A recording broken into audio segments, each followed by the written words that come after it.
A little breaking up a little bit, but that's all right. It's nice to hear the tune anyway, isn't it? What's going on, brother? How are you? Another couple of days. Another couple of days in the vault, as they say. But I'm pacing. I'm pacing. You're chomping at the bit. You doing well? Oh yeah, doing great, buddy. Doing absolutely great. Yeah. Considering all going on, right? So yes, sir.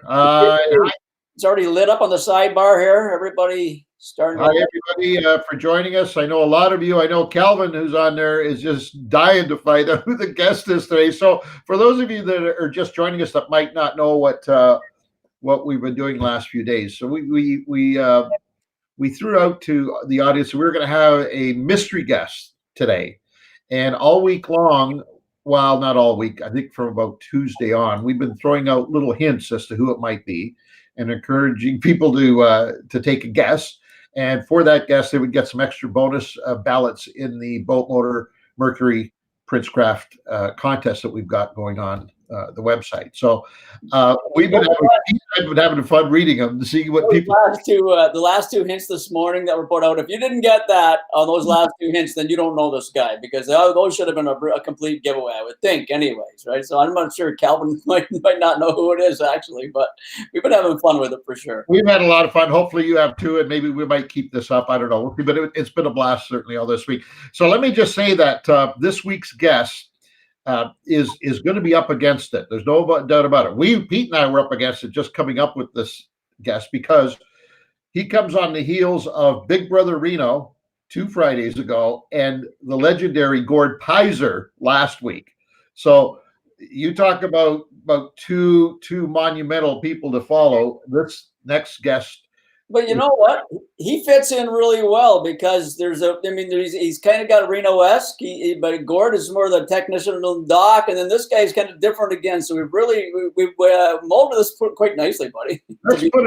Let's put it this way. It was tough for us to come up with this third guest, and so we've spent all week and the week before, we've been searching high and we've been searching low for the perfect guest. And I got to tell you, during the low part of our search, we found this week's guest.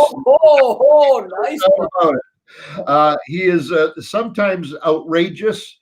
He is sometimes, well, certainly incomparable. There's no question about the fact that you can categorize him as incomparable. He's very opinionated, sometimes rude, sometimes funny, sometimes nasty. But at the end of it all, I call him, and Pete does as well, call him good friend. And that's the important part, and the reason why he's on the program today.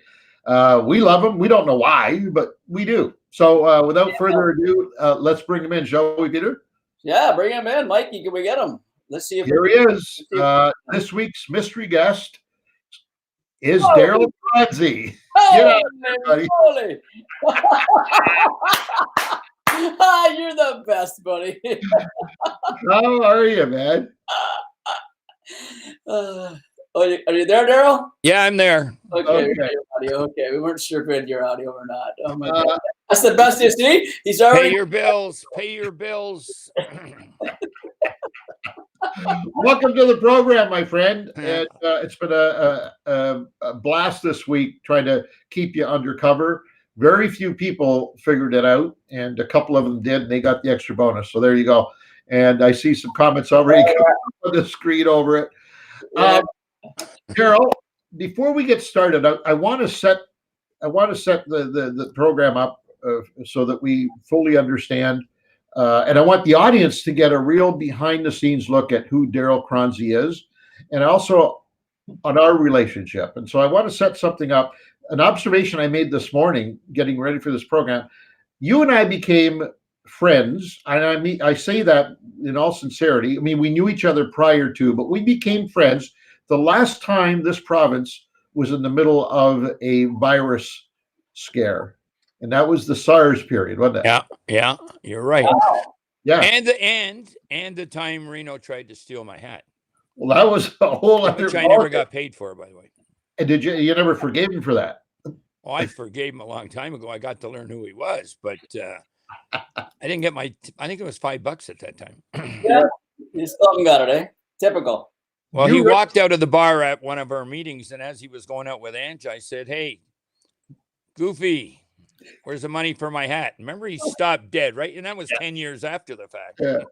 By the way, outdoorsy girl loves you, Darryl. There you go. You got one more already. Lots of people are seeing it already. They're just happy. Hey, go and get close to the Big D. Nice, Big D. So, Darryl, let me just take a minute and tell folks what I mean about the fact that we met during the SARS epidemic back in 2003.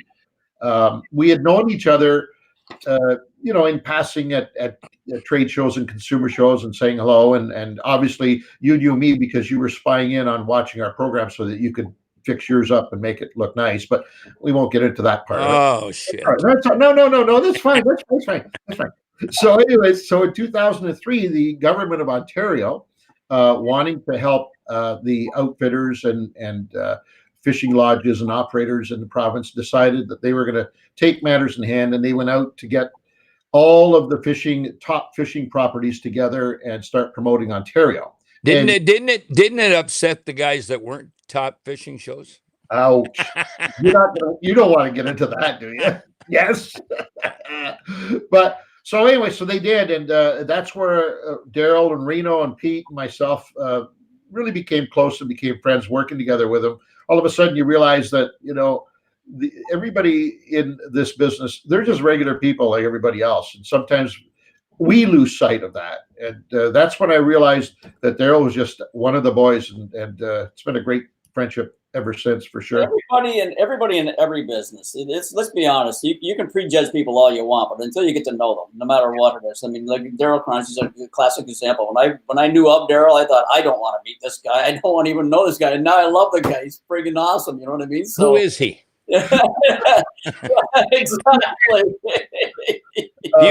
Do you remember us sitting after one of those meetings with the government, and I swore at the table, and somebody went to the bathroom and started crying, and then he talked to one of our other partners and said, "Choronzey blew with this guy right away." And the next meeting I said, leave the chair open so he's got to sit beside me. And me and Reno were going back and forth, and I was swearing. He went to the bathroom, never came back, and in a meeting. I remember, because all I kept thinking about, Jesus, you're going to blow this deal. Will you shut up? Oh, my God, that was funny, I have to say. Anyways, that was great. And what have you been up to, Darryl? What have you been up to this well, she sends me to the grocery store, Whoa. Who is she? The bride, Monica. But I'm the canary in the cage, so I go and do the shopping, right? And have you ever been in a lineup with, I go to the seniors one, and you've got 900 grandmothers pushing you around in line? Well, if you're like Reno, he pushes the grandmothers. Don't worry. So, hey, I got my first seniors discount the other day. Get out. I was at there, and the lady said something about, well, I'm somebody if you're 55 years old or something. I said, I am. Why? She said, boom, I got a seniors discount. Look at you. Wait till you get it when they call you sir. Anybody calls me sir, I flip. That's worse than calling me an asshole. I mean, honestly. I've got a thing for sir. Right on. Darryl, tell folks when you retired, because obviously you've been off the air. And, it's gone quick. I think 6-7 years. 7 years. Really? Yeah, because I was at Abino 5-6 years ago, and I retired when I was still in Owen Sound, I think. Can anybody still see the old TV shows? Are they online? Yeah, they're mostly the YouTubes, like the shows with Hull, or me having the death match with the red squirrel and stuff like that. Right. We only it got so flooded, you know what I mean? Like, you go on Facebook and anywhere, like Facebook's probably killed more industry than anything else. But you see so many YouTubes in that. I just said, I'm not putting them up. And I never, I think we've got 4 or 5 up there we did in the old days. That's it then, eh? Okay. Because, there are some classic shows. You got to admit, Angela, for sure. Some of those shows with Darryl, especially the later shows when he sat at the fireside talking, you know what I mean? Like, there's some stuff in there. I'll be honest, I went to Cherry once. We were having a beer, and I says, I've done some stuff. And he said, what? And I said, well, I'm sitting down at short lunch, and I get a bitch like hell at the Ministry of Natural Resources, or what else is wrong? I said, and he says, like my coach's corner? I said, better. That must have got over well. So let's talk about what what the past was like for Darryl. First of all, I need to tell the audience, maybe that's a little younger than we are, that Darryl's real first brand in the fishing industry was not the TV show. It was a magazine, and it was Ontario Fisherman, and it was the Bible. And I'll tell you this, it was the Bible, not just in this province, even though it's called Ontario Fisherman. It was the Bible in this country when it came to fishing.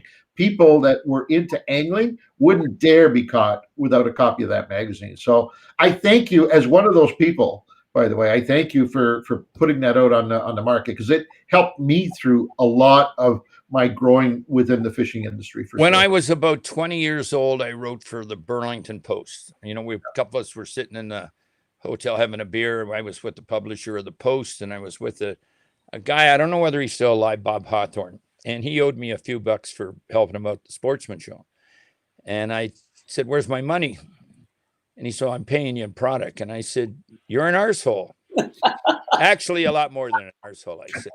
And I said, "You're also," he had an outdoors column in the Burlington paper. I said, "You're also a shitty writer." And the publisher sitting across from me, the editor, and he said, "You really think so?" I said, "Yeah." And he's sitting there. He said, "Good, you start tomorrow." And then I did that. And then Bob Reif got hold of me and asked me to go do some stuff for him at the Globe and Mail. And when I sat with Reif says, I went in for a meeting. He said, "Here's the deal. Don't change." And I said, "What are you talking about?" He'd been watching this Burlington Post article, and he said, "You're not politically correct, and I don't want you to be politically correct." And I mean, that's in the day when Bob Reif had 4 pages in the Globe and Mail. So it's and it's stuck, and I, that's the way I've been. Well, if there was such a thing as perfecting the art of being politically incorrect, my friend, wow, you are an award winner. And now let's get this out of the way first. All right. We were talking about the other day. All right. Okay, in the old days, every Hamilton, Burlington, Toronto, every major city in North America had an outdoor writer. There are no more outdoor writers in newspapers in North America. And some of the garbage I read in the magazines, and I'm not going to say the magazines, but some of the garbage, geez, they're kissing their sponsors' ass. I mean, you might as well call them sponsors, because they're writing these guys' same tackle companies up every story or every column they put out. And they don't want to say what's wrong. Everything is gorgeous to these guys, right? Because they don't want to be politically correct, because they're worried about losing their stuff. But now, don't make it sound like you're holier than thou and above all this stuff, because in your TV show, you were known to but hold a few hands. I never said, "Hey, this stuff is great," yet it wouldn't catch shit. If it caught stuff, I'd push it. But these guys have got, you look at these guys, and it's the same product in their writing, of what they're using and how great it is. And there's a lot of great tackle out there. Or they'll say, "Well, the commercial fishermen aren't that bad." Well, there's a lot of crooked commercial fishermen, for Christ's sakes. You know what I mean? But they don't want to rock the boat, because they go to the restaurant that buys the fish off the commercial fishermen. Or it's the same thing on the West Coast. They got major problems with pens. I mean, that's a nightmare right now, these salmon pens. Yeah. And they are affecting the fish from the Columbia River too, because those little guys swim up along the coast. You don't see them going at the throat of the commercial fish farms. They can put them up on land. It's going to cost some money, but you don't shit in our oceans. And that's exactly what they're doing. These pens. Nobody is pounding that aquaculture industry out there. Same thing on the East Coast. They're going to lose their Atlantic salmon, their wild stocks. They're already depleted, and they can say how great it is in the Atlantic. It's in trouble. The Pacific Ocean, I listen to the BC Sport Fishing Institute. They're fighting some things, but they're not saying anything about the pens.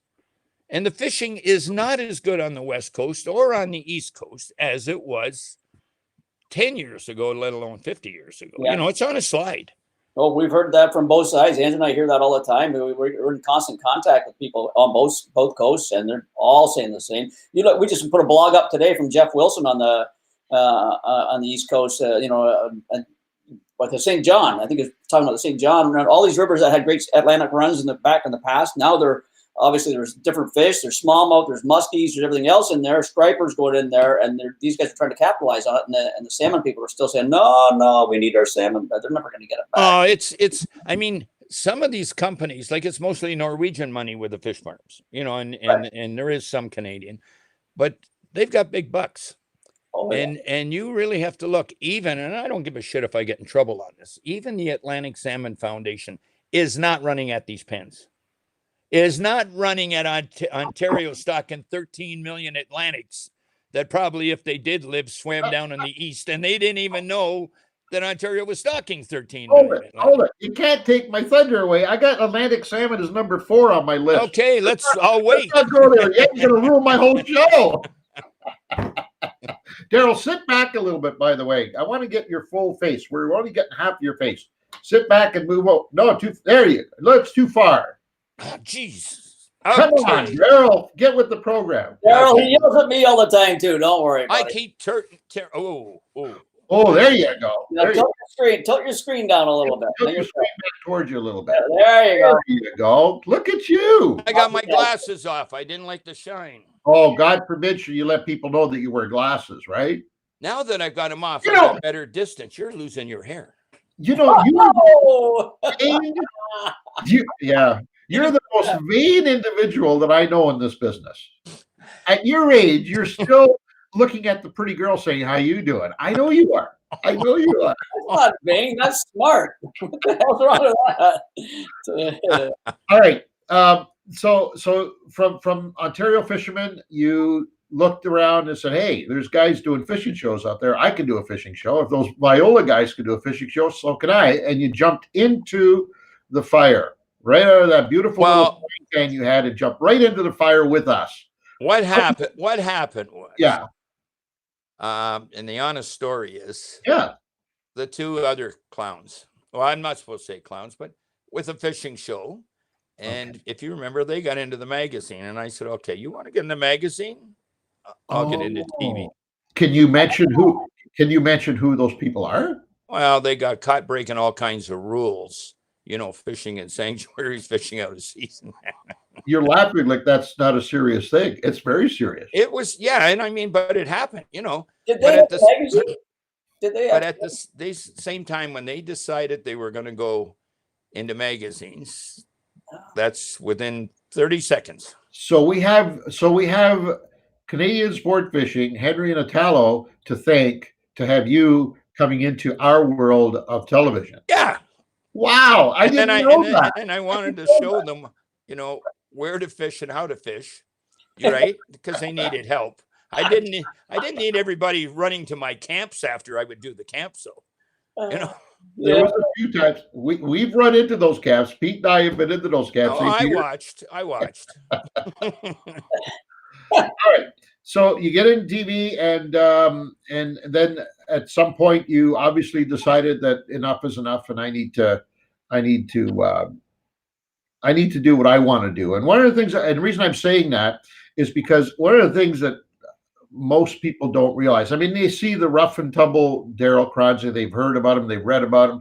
But they don't know the other side of Darryl. And I want to talk about that for just a moment.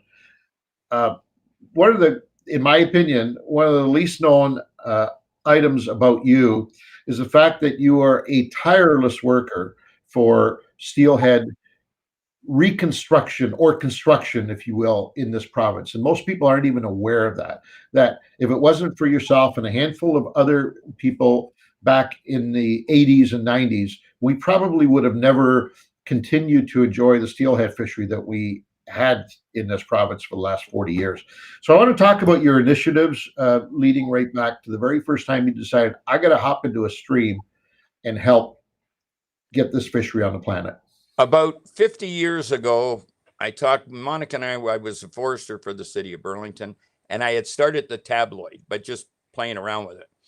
And Lord Jensen wanted me to go out to BC. So I went to BC, and he took me up to a place called Lund. It's the end of the highway, directly across. It's on the mainland, directly across from Campbell River. And I got up there, and I mean, I fell in love with it. And 6 months later, I had quit the city. We moved to Lund, British Columbia. And down the road from me was the Salmon Indian Reserve, and they had a hatchery there. And I walked into the hatchery, and I'm pretty sure it was part of the SEP program, Salmon Enhancement Program, that they had. Now, this is 52 years ago, that they had in British Columbia, where they volunteers could get involved. Then I was fishing on the Campbell River a couple months later, and I'm sitting on shore having a beer, and who comes walking down? This gentleman, and he says, "What's about, are they hitting?" And I said, "Yeah, all chum." We were sitting there, and I said, "You want a beer?"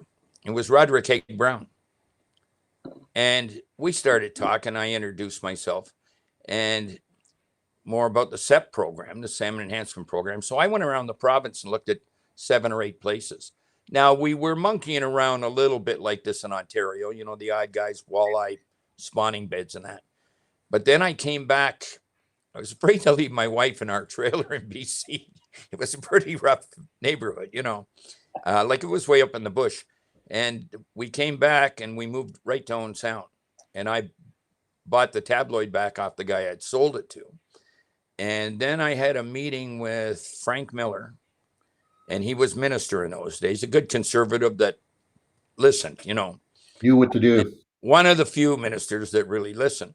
And I mentioned this to him, and he said, "Go ahead and get some projects." And we were living in Wyerton. I got the Wyerton Club to put an incubation box on. That was the first upwelling incubation box east of the Rocky Mountains. And then 3 or 4 years later, I got I pushed it. They don't like hearing this, but the Sydenham Sportsman, we put a hatchery in, and we hadn't started the hatchery. We had a little brown trout hatchery. Alan Pope, probably the best minister we ever had, fished natural resources. I took him out drinking, or I took him out fishing, and we did some drinking, and we were fishing. We were off Port Elgin fishing for salmon, and he listened to me for 4 hours, which is tough for most people. And we'd had a couple beers, and I was pushing letting the public raise salmon. Now, that wasn't allowed in Ontario. Okay, we got off the boat, and there was 2 reporters waiting, and they said, "Well, what are you doing here today?"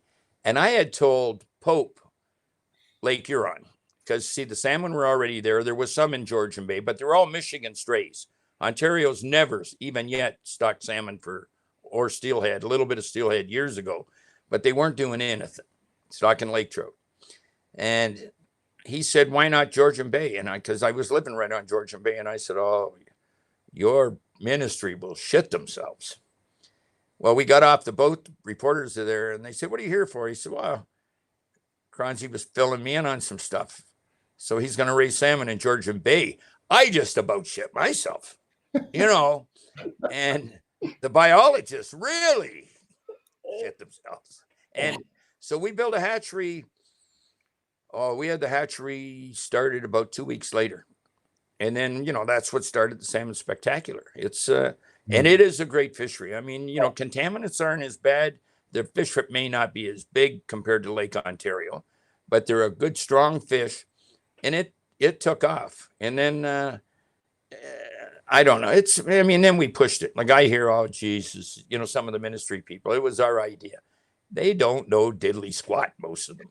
I could get worse than that. I'm just sitting back, relaxed. You're just warming up, buddy. You just don't blow it all at once. Hey, something wants to know. I want to ask a question here just before. Darryl, give us the lowdown, real quick, sort of a short of it, of how you guys actually bring a rainbow trout from, what do you do? How do you guys raise trout in your hatchery? Okay, see, that happened. I was one of the 7 guys that started the 10 guys that started the Ontario Steelheaders back, 67, 72, 73. We started on Lake Ontario, and we used to have our meetings in Bronte. Then when I went to BC, I got away from the Steelheaders. And Rod Jones, I was down fishing the Saugeen one day, and he said, "Can you make it better?" And I said, "Yeah." They were already into this transporting, but we never had a hatchery at this time. And Rod said, "Can you make it better?" And I says, "Yeah." And he says, "Do you want to take over the Saugeen for the Steelheaders?"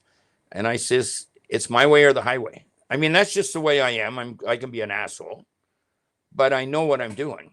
and well, my wife calls me that all the time. You're way too hard on yourself, Darryl. No way. Listen, before I forget, I'm trying to get him up on the screen here for the last few minutes. Stephen Housey wants to know about your cookbook. Here's something I didn't know. I didn't know you had published a cookbook. I sold 25,000 of those things. I'll save you one. There's 10 in my bookcase left. That's all that's left out of the 26,000. Give me one. I said I will sell you one. I want my money back. Give me one. Yeah. I'll send you and Pete one. Great, that would be awesome.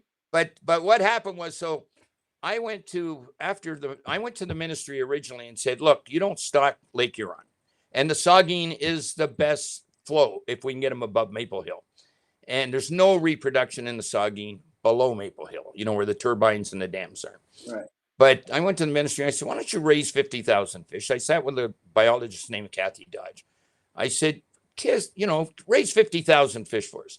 And she came back and she said, they haven't got the money. They didn't have the hatchery space, screwing around experiments instead of something that's going to work.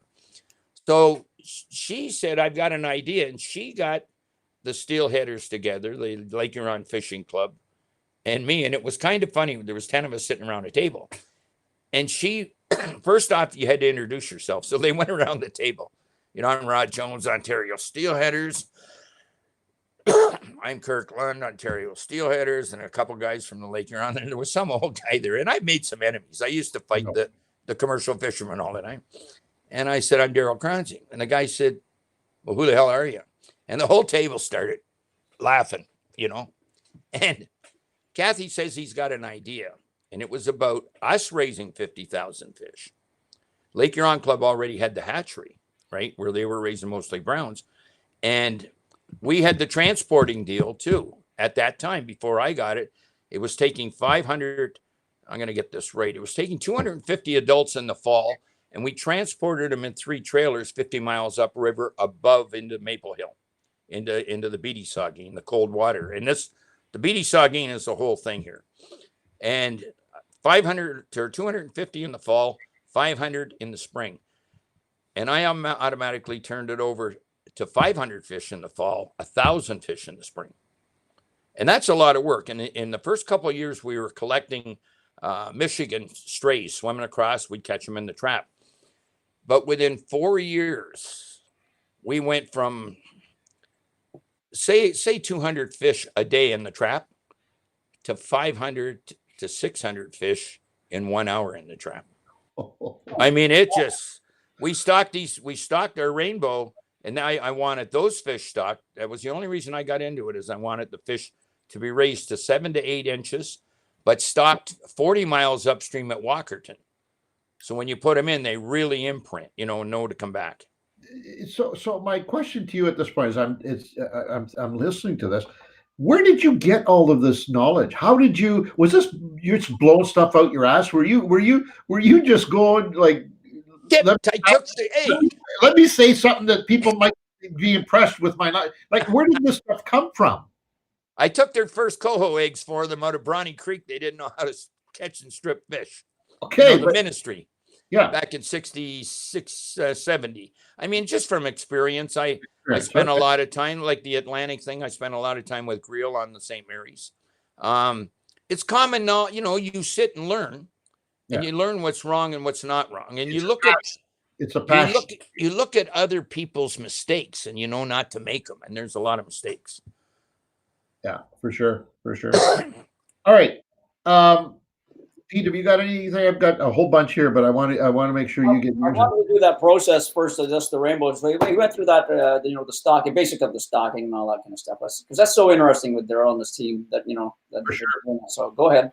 Well, we've got one problem now. About six years ago, I was sitting there, and now we're moving these fish by transport. We don't charge the ministry. There are transport trucks, with the tankers on them. And the ministry came to me and they said, no, we never told them that. Yes, they did. They wanted to cancel it for 4 years. Now, why cancel something that's working? You know what I mean? Yeah. Well, it's because they want to get their names on a piece of paper so they can get a better job at the ministry later on, or they're kissing somebody's butt, And if that 4 years went to 6 years, they canceled that part of the program. We still raise our fish. So we raise browns and steelheader, rainbow trout in the river. But the main thing is you don't raise fish to waste fish. You know what I mean? Right. And the ministry does a hell of a great job wasting fish. You know, there's no two ways about it. And what we did, we raised them. You raise them. You get the right genetics first. We've got wild stock that we're taking from Lake Huron. They've probably been in spawning. There's good reproduction in some rivers. The Saugeen, no, but our rivers are warm now. They're not like they were 100 years ago. You know, there's farming in that. But we've got great genetics. We raise them to the right size, but we also stock them. And that's really important. You've got to get imprinting. And these clubs like the Grey Bruce Peninsula Sportsman, they brag that they stock 6 million fish. Well, how many fish do they get back? Zippo. You don't stock fish at river mouths. You've got to get them up, rainbow trout, 10, 20 miles so they imprint. But some people will listen to that story, as I have been for years, okay? And as much as I may agree with a lot of the things that you say, the only problem is, like you just did right now, okay? You talked about a club that says they put in millions. Well, how many are they getting out? Why aren't they doing it the right way? Sometimes the approach is wrong, Darryl, and I have to tell you that. Well, how can you do something? How can you do something? How can you raise fish over and over and over and over and not get fish back? You know, I'm not arguing with you. This is not arguing with you. I'm saying to you that I can understand why sometimes you can't come across, or you don't come across it properly, and therefore you alienate people that might. If I alienate dummies, I don't care. I'm serious. If you've got a minister that doesn't know crap, he's a dummy. I don't want to talk to him. You've got clubs. I can watch the clubs. They're hardworking clubs, right? Yes. But I like the Bruce guys. The membership's pretty good. I mean, a lot of them want a pat on the back. But if you're not accomplishing anything, I'm not going to pat them on the back. But you give them ideas about putting fish pens out in the mouth of Oxon and Culpoy Creek, right at the mouth. Yeah. Well, that makes them imprinted. So they finally went to the ministry, and the ministry says, we don't want to let you put a pen out there. The darn fish are only in the pen for 3 weeks. You know what? They're worried about pollution. They don't give a shit about the 25 million or the 10 million rainbow trout they're allowing the commercials to raise in pens 60 miles up the lake. I mean, it's common sense. Like I said, you don't raise fish to waste fish. So what happens to these fish, Darryl? The ones that are rainbow trout, let's say, that are put in cages at a river mouth. Yep. Do they just go out to the lake and stay in the lake the rest of their life? Yeah, no. See, like where we put them, where our rainbow are put in, say it's 40 miles up the stream. Right. As soon as we stock them, they head to the lake. Like they're perfect size. Remember what I said? You get them, you stock them when they're smolted. Let them go. Okay. They're gone to the lake within 3 or 4 days. They're out in Lake Huron feeding, but they're imprinted. They come back when they've got a spawn. And the pens do the same thing. Where there's not a lot of stream, the pens, you put that pen right in the river mouth, so it's smelling that stream. Those fish are smelling that stream for 3 weeks. And if you put them in at the right time when they're smolting, they pick that smell up. If you just stock them off, like the stupid ministry in Asbury Park has just stocked their salmon, right? You know, because of the disease, this whatever corona we got going now. And I said to him right away, for the pen guys, if you're not going to let them do it, don't dump those fish at the river mouth. You take them up and put them up the river. And they said, oh yeah, we're going to do that. Where the hell did they dump half of them? Right off the breakwalls or in the bays. Those fish are wasted. And those people in the Salmon Federation, you may see more of our Pacific salmon coming in to compete with your Atlantic salmon. Like, it's just stupidity, some of the stuff we do. All right, let's get right to that one. We've poked at it a few times now. Let's talk about Atlantic salmon, because I think, and I'll stand to be corrected on this one, but I think out of all of the fishing media folks, I think you and I are the only ones that took a stand against it right from the get-go. What did I say about politically correctness? Yeah, right? well, we're not politically Oh, correct. no. That's why I think it's important that we make this next little topic very well understood. Since the beginning of the Atlantic Salmon Project, we'll call it 1988. 1988. Everybody, and first of all, you just listened to a man who dedicated half of his life to restocking fish in this province, and his own dime and his own cost, both financial and physical. And I know Darryl well enough to tell you that, you know, one fish dying to him is one too many. So the concept of putting fish out there to die just doesn't sit well with him, and that's what he was just articulating to us. So you have to understand where that comes from. In me, you've got a guy who pioneered catch and release fishing in this country, and we took nothing but flack, Peter and I, when we started that whole concept of releasing fish. It was brutal. For the first 5 years, people were just short of stoning us on both coasts. So you have a couple of other guys here who are totally committed and dedicated to fish. So when we looked at this Atlantic Salmon Project way back when it started, and certainly through the 80s and into the 90s and beyond, the only two fishing media or outdoor media people to take a stand on it was Darryl and myself. And we kept saying, it's a waste of time and money. It's a waste of time and money. Take that time and money and dedicate it to something that's viable. And nobody would listen to us. Hey, Darryl? Nobody listened to us. Nobody. Well, yeah. Nobody listened to it. You might as well say nobody. Well, they did listen, but the net results for us was negative, not positive. And so millions of dollars continued to flow into the Atlantic Salmon Restoration Project in this province for reasons totally unbeknownst to us, because it didn't make any sense.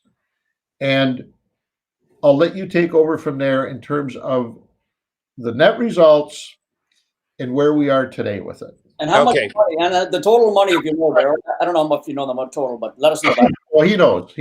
Okay. Okay. What happened was, the last wild Atlantic salmon was in the 1880s. Wilmot put a hatchery on Wilmot Creek, trying to save it. You couldn't save it. The rivers were changing then. You know, they were clearing more thing. Atlantic salmon want to come back in the wild. Like, they spend a year to sometimes 2 or 3 years in the river, but they want to come back in the majority, June, July, right? But then they don't. They go up the river, cold rivers, and we don't have those cold rivers anymore for the most part. And they stay in the river for about 3 months, and then they spawn. Okay, and they do hit a little bit. They're a little more aggressive than Pacific, but they got to stay there for 3 months. They did this in 1988. Research and development at the ministry decided, okay, we're going to do this. They played with eggs. They played with fry. You've got to stock a 1.5-year-old Atlantic salmon to get good survival. They've got to be. They're not like rainbows at a year and a half. They've got to be kept. So they started monkeying around 1988. They did stock, a lot of species or a lot of different strains. They started with a La Have, and then they played with 3 or 4 others. They were stocking, from 1988 up, 2004, something like that, or whatever. Then the Federation gets involved. Who? Who? The Ontario Federation of Anglers and Hunters. Thank you. Now, it wasn't their membership. It was their paid staff, like the executive director and all. So they got involved. Now, they did great things with the wild turkey in reintroducing it. Well, it's a good membership push for them.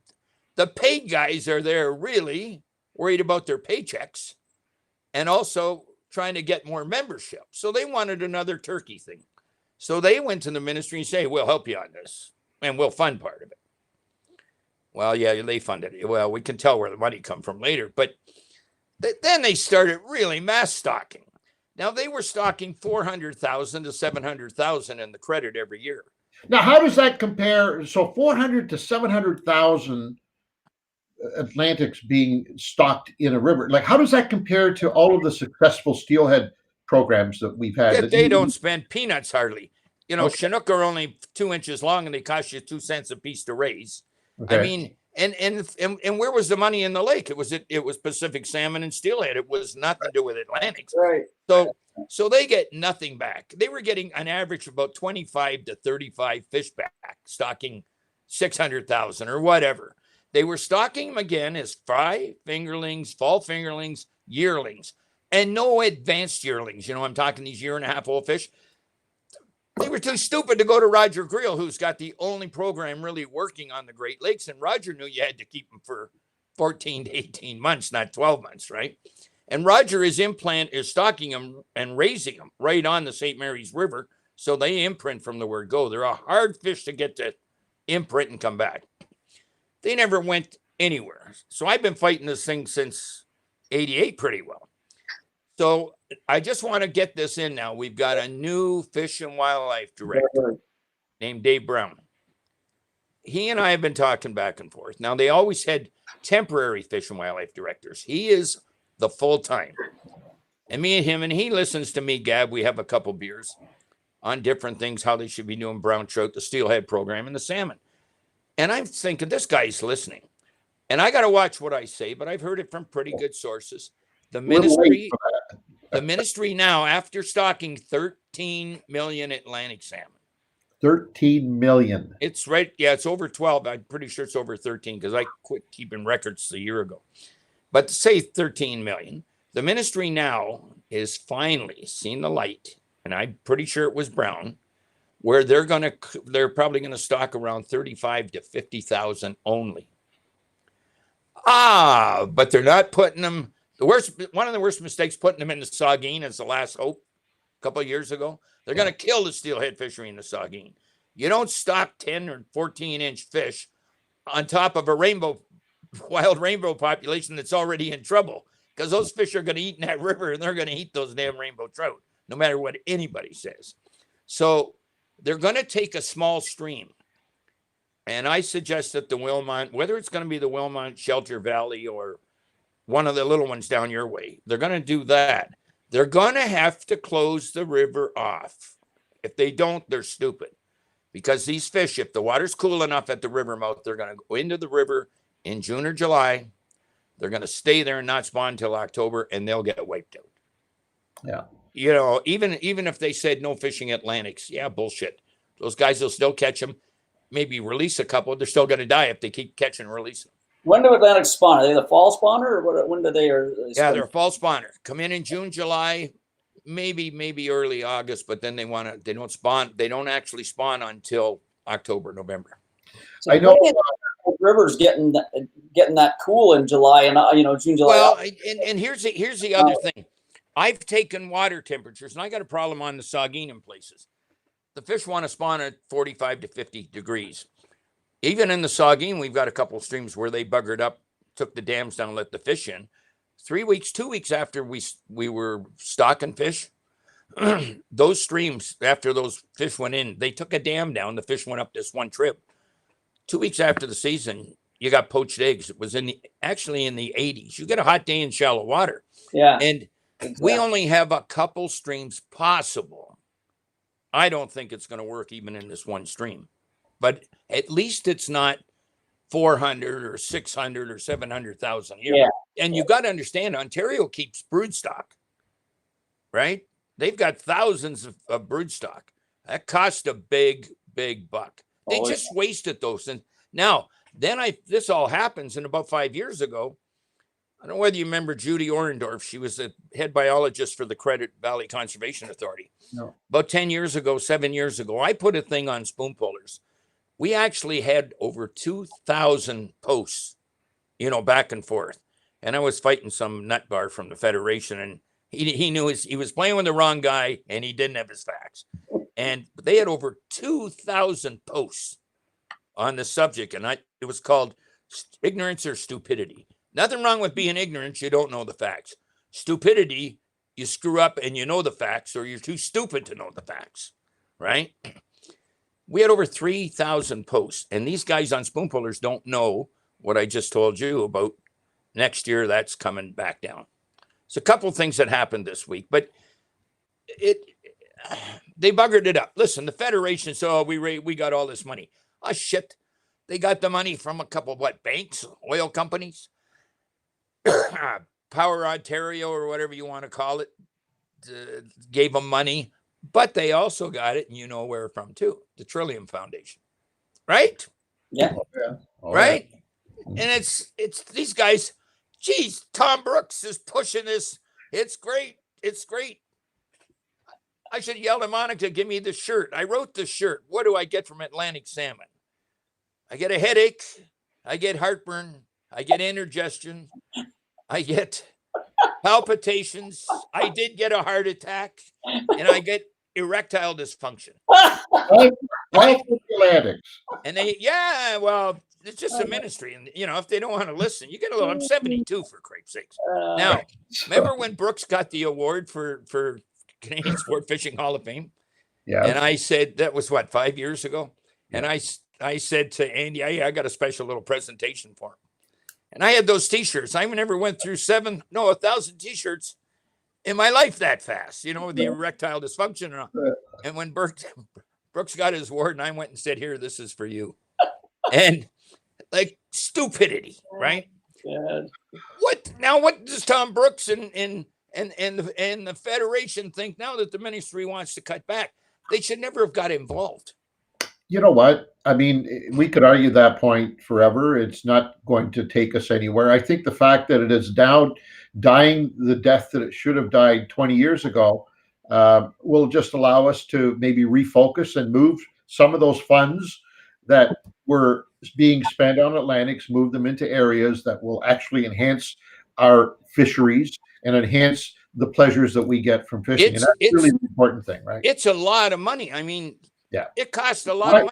By the way, Maryland, 3 weeks ago, Maryland announced that they're dropping the hold. There's two states in the Eastern Seaboard that both announced this year, pre-pandemic, I believe, that they were going to drop the Atlantic salmon restoration project completely. Well, Michigan came to me and when they got into it again because they see Greal, but Greal is in a unique spot. Totally unique. And he said to me, if I was ever raising fish for a fishery, it wouldn't be Atlantics. He told me that 20 years ago. They're hard to raise. They stray. They don't just come back. And he's got the perfect place to do that. Pete fished it last year, the St. Mary's River, Pete, we're talking about. It is the ideal, it's the perfect storm. If there was ever a place where you could not reproduce natural Atlantic salmon, but where you could maintain some kind of stocking program that would allow anglers to come in and access them, the St. Mary's River would be it. I'll tell you what, like some of the guys in Michigan saw this. Well, you're in a unique spot, like you say, but Michigan decided themselves we're going to start bringing Atlantics back. They told me when they did it, we'll go 10 years. If it doesn't work, we're going to pull it. So Roger gave him the eggs, from the fish coming back that he gill nets his adults, right? When they're spawning, he gill nets them right at the hatchery, takes them in the hatchery, takes the eggs. But he got eggs for Michigan State too. And they took their eggs. This is the difference. They took the eggs he gave them from the same fish and took them to the Platte River hatchery and raised them over there for a year and a half. They raised them to his size. They took, I think it was 30,000 of these fish, same size as Roger's fish, but they're raised over at the Platte, and they stocked them right beside Roger's hatchery, right? And they clipped them so they would know they were Michigan State's.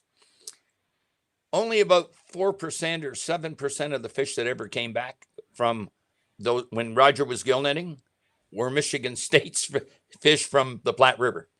Wow. That's how bad you got to really imprint Atlantics. Wow. And St. Mary's River, is that water temperature related that they should stop? Yeah, what it does is Roger can take that water. It's coming from Superior. Right. Roger can take that water right out. But it's the only place in the Great Lakes. Yeah. The mouth of the Ganaraska is probably lethal. Every other one is Duffin's Creek, the Credit, the Broad. Oh, for sure. They're all, and those fish, if first off, they're not imprinting. They're hard to imprint. Well, thank God. But thank God they weren't imprinting because it's pea soup. What are they going to imprint to? Here's the deal. When Roger was stocking his fish, he's been doing it, for 25, 30 years. they would come, a few strays every year would come into Culpoy Bay, right where I lived in Wyron, every year in June. You knew you had maybe a chance of catching one. And they were his fish that would swim. All salmon migrate. So it's Sorry about that. And well, and Michigan's, the guys are stocking. Michigan's switching their spots. They stock them in, in the harbors, and they think that they're not going to come back. I mean, especially in a harbor, but they do catch a token number, not like Pacific salmon, not like brown trout if you do it right. It's a huge difference. Chinook to Atlantis is a huge difference in stocking and the end result. You can raise this. You only raise the Chinook. Like you take the eggs, and like I probably myself stripped 5 million eggs, Chinook eggs, just in the Own Sound program. Right. We were taking 150, no, about 2.5 million. I worked on Own Sound. They hatch in 30 days if the water's right. You keep them for only 5 to 6 months. We take them in October. We'd stock them in first week in May. But they were on the river. There's the other thing. The Sydenham hatchery was on a little trip to the Sydenham. Right. And they imprint, if they're stocked right, they'll come back. The pens, yeah, but you don't put a pen in a bay. You know what I mean? You can put it, as long as you've got a river mouth. Getting back to the Bruce Peninsula Sportsman, they've got Culpoy Creek and they've got Occidental Creek. I was there last week arguing with my son about it. They've got enough water to put a pen in each of those river mouths. But the ministry's going, oh, no, we don't want to pollute the lake. But they let them raise 25 million rainbow trout. What do they mean by polluting the lake? What is that? Well, the fish, you feed the fish, he's got a shed. I mean? That's what happens with the pen farms on the east and west coast. They got disease and they cause a lot of sea lice. Well, we don't have sea lice. But we're only talking 3 weeks, 2 to 3 weeks that we're keeping. Right. They're raising these pens. Christ, it's a cesspool in the North Channel. And the other thing is, now they want to expand the North Channel with they raise the rainbow for the grocery stores. Now they want to start in Lake Superior. They're just asking for more trouble. What happened? Ange have to go to the bathroom? He probably did. I saw they do it in the Whitby Harbor for Chinook. They drop the cages, the pens in the Whitby Harbor off the docks, and they just have to sit there. And then there's no place for them in the fall when they do come back. Finally, they come into the bay in the harbor, but they're not spawning. And see, and here's the deal. And I don't want to pee off the Whitby guys. They need a decent flow. Really, they need a stream you put it, because the water has to go, with that smell of the river, has to go out into the lake. Right. The harbor, they don't smell the harbor, not like a river. There is a creek in that harbor, and I'm not sure what the whole goal of this is, but there is a creek that I guess the fish could go up into. It's not a major creek or anything like that, but they do. I know for a fact that they come into that harbor in the fall thick as thieves. You know what I mean? They're all cruising around, and it's funny watching these fish because sometimes you'll see them. There's a little area. There's actually a little aerator that they're attracted to an aerator. There's a little flattened out spot with no weeds, no mung on the bottom, and all that. And these Chinooks are hanging around this aerator when it's running at times. It's a bubbler, you know what I mean? I'm back. I told you before, it's only an umbrella with no cloth on.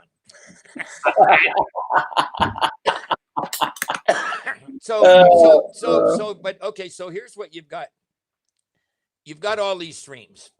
And like Christ, when they stocked them in Duffins, I phoned the biologist, in charge of the park there.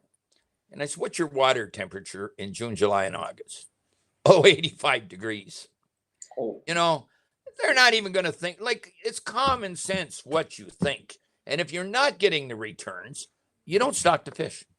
That's all there is to it. You pick the right species. Now, the Metro East anglers have been raising about 30,000 Atlantics for the ministry. Okay. Right? And when I was talking to Brown, I says, look, kick the goddamn Atlantics out of the Metro East Anglers, which is really a provincial hatchery, Ringwood. And I said, replace them with coho. And the bang for the buck, the coho is way more expensive to raise than a Chinook. But at the same time, the coho is like a kamikaze. He hits a spoon where a Chinook will follow it for 10 minutes. Not even a comparison. Not even a comparison. Let's do it. You raise fish not to waste them. You raise fish for the fishermen and for the economy. And How I think Dave Brown's going to go with that approach. How would Coho do here, like in Lake Ontario? There'd be obviously those Metro guys for Lake Ontario. Will they do well? When we did it, those were our first fish that we stocked in '67. You know, and Coho were the first ones in Michigan in '66.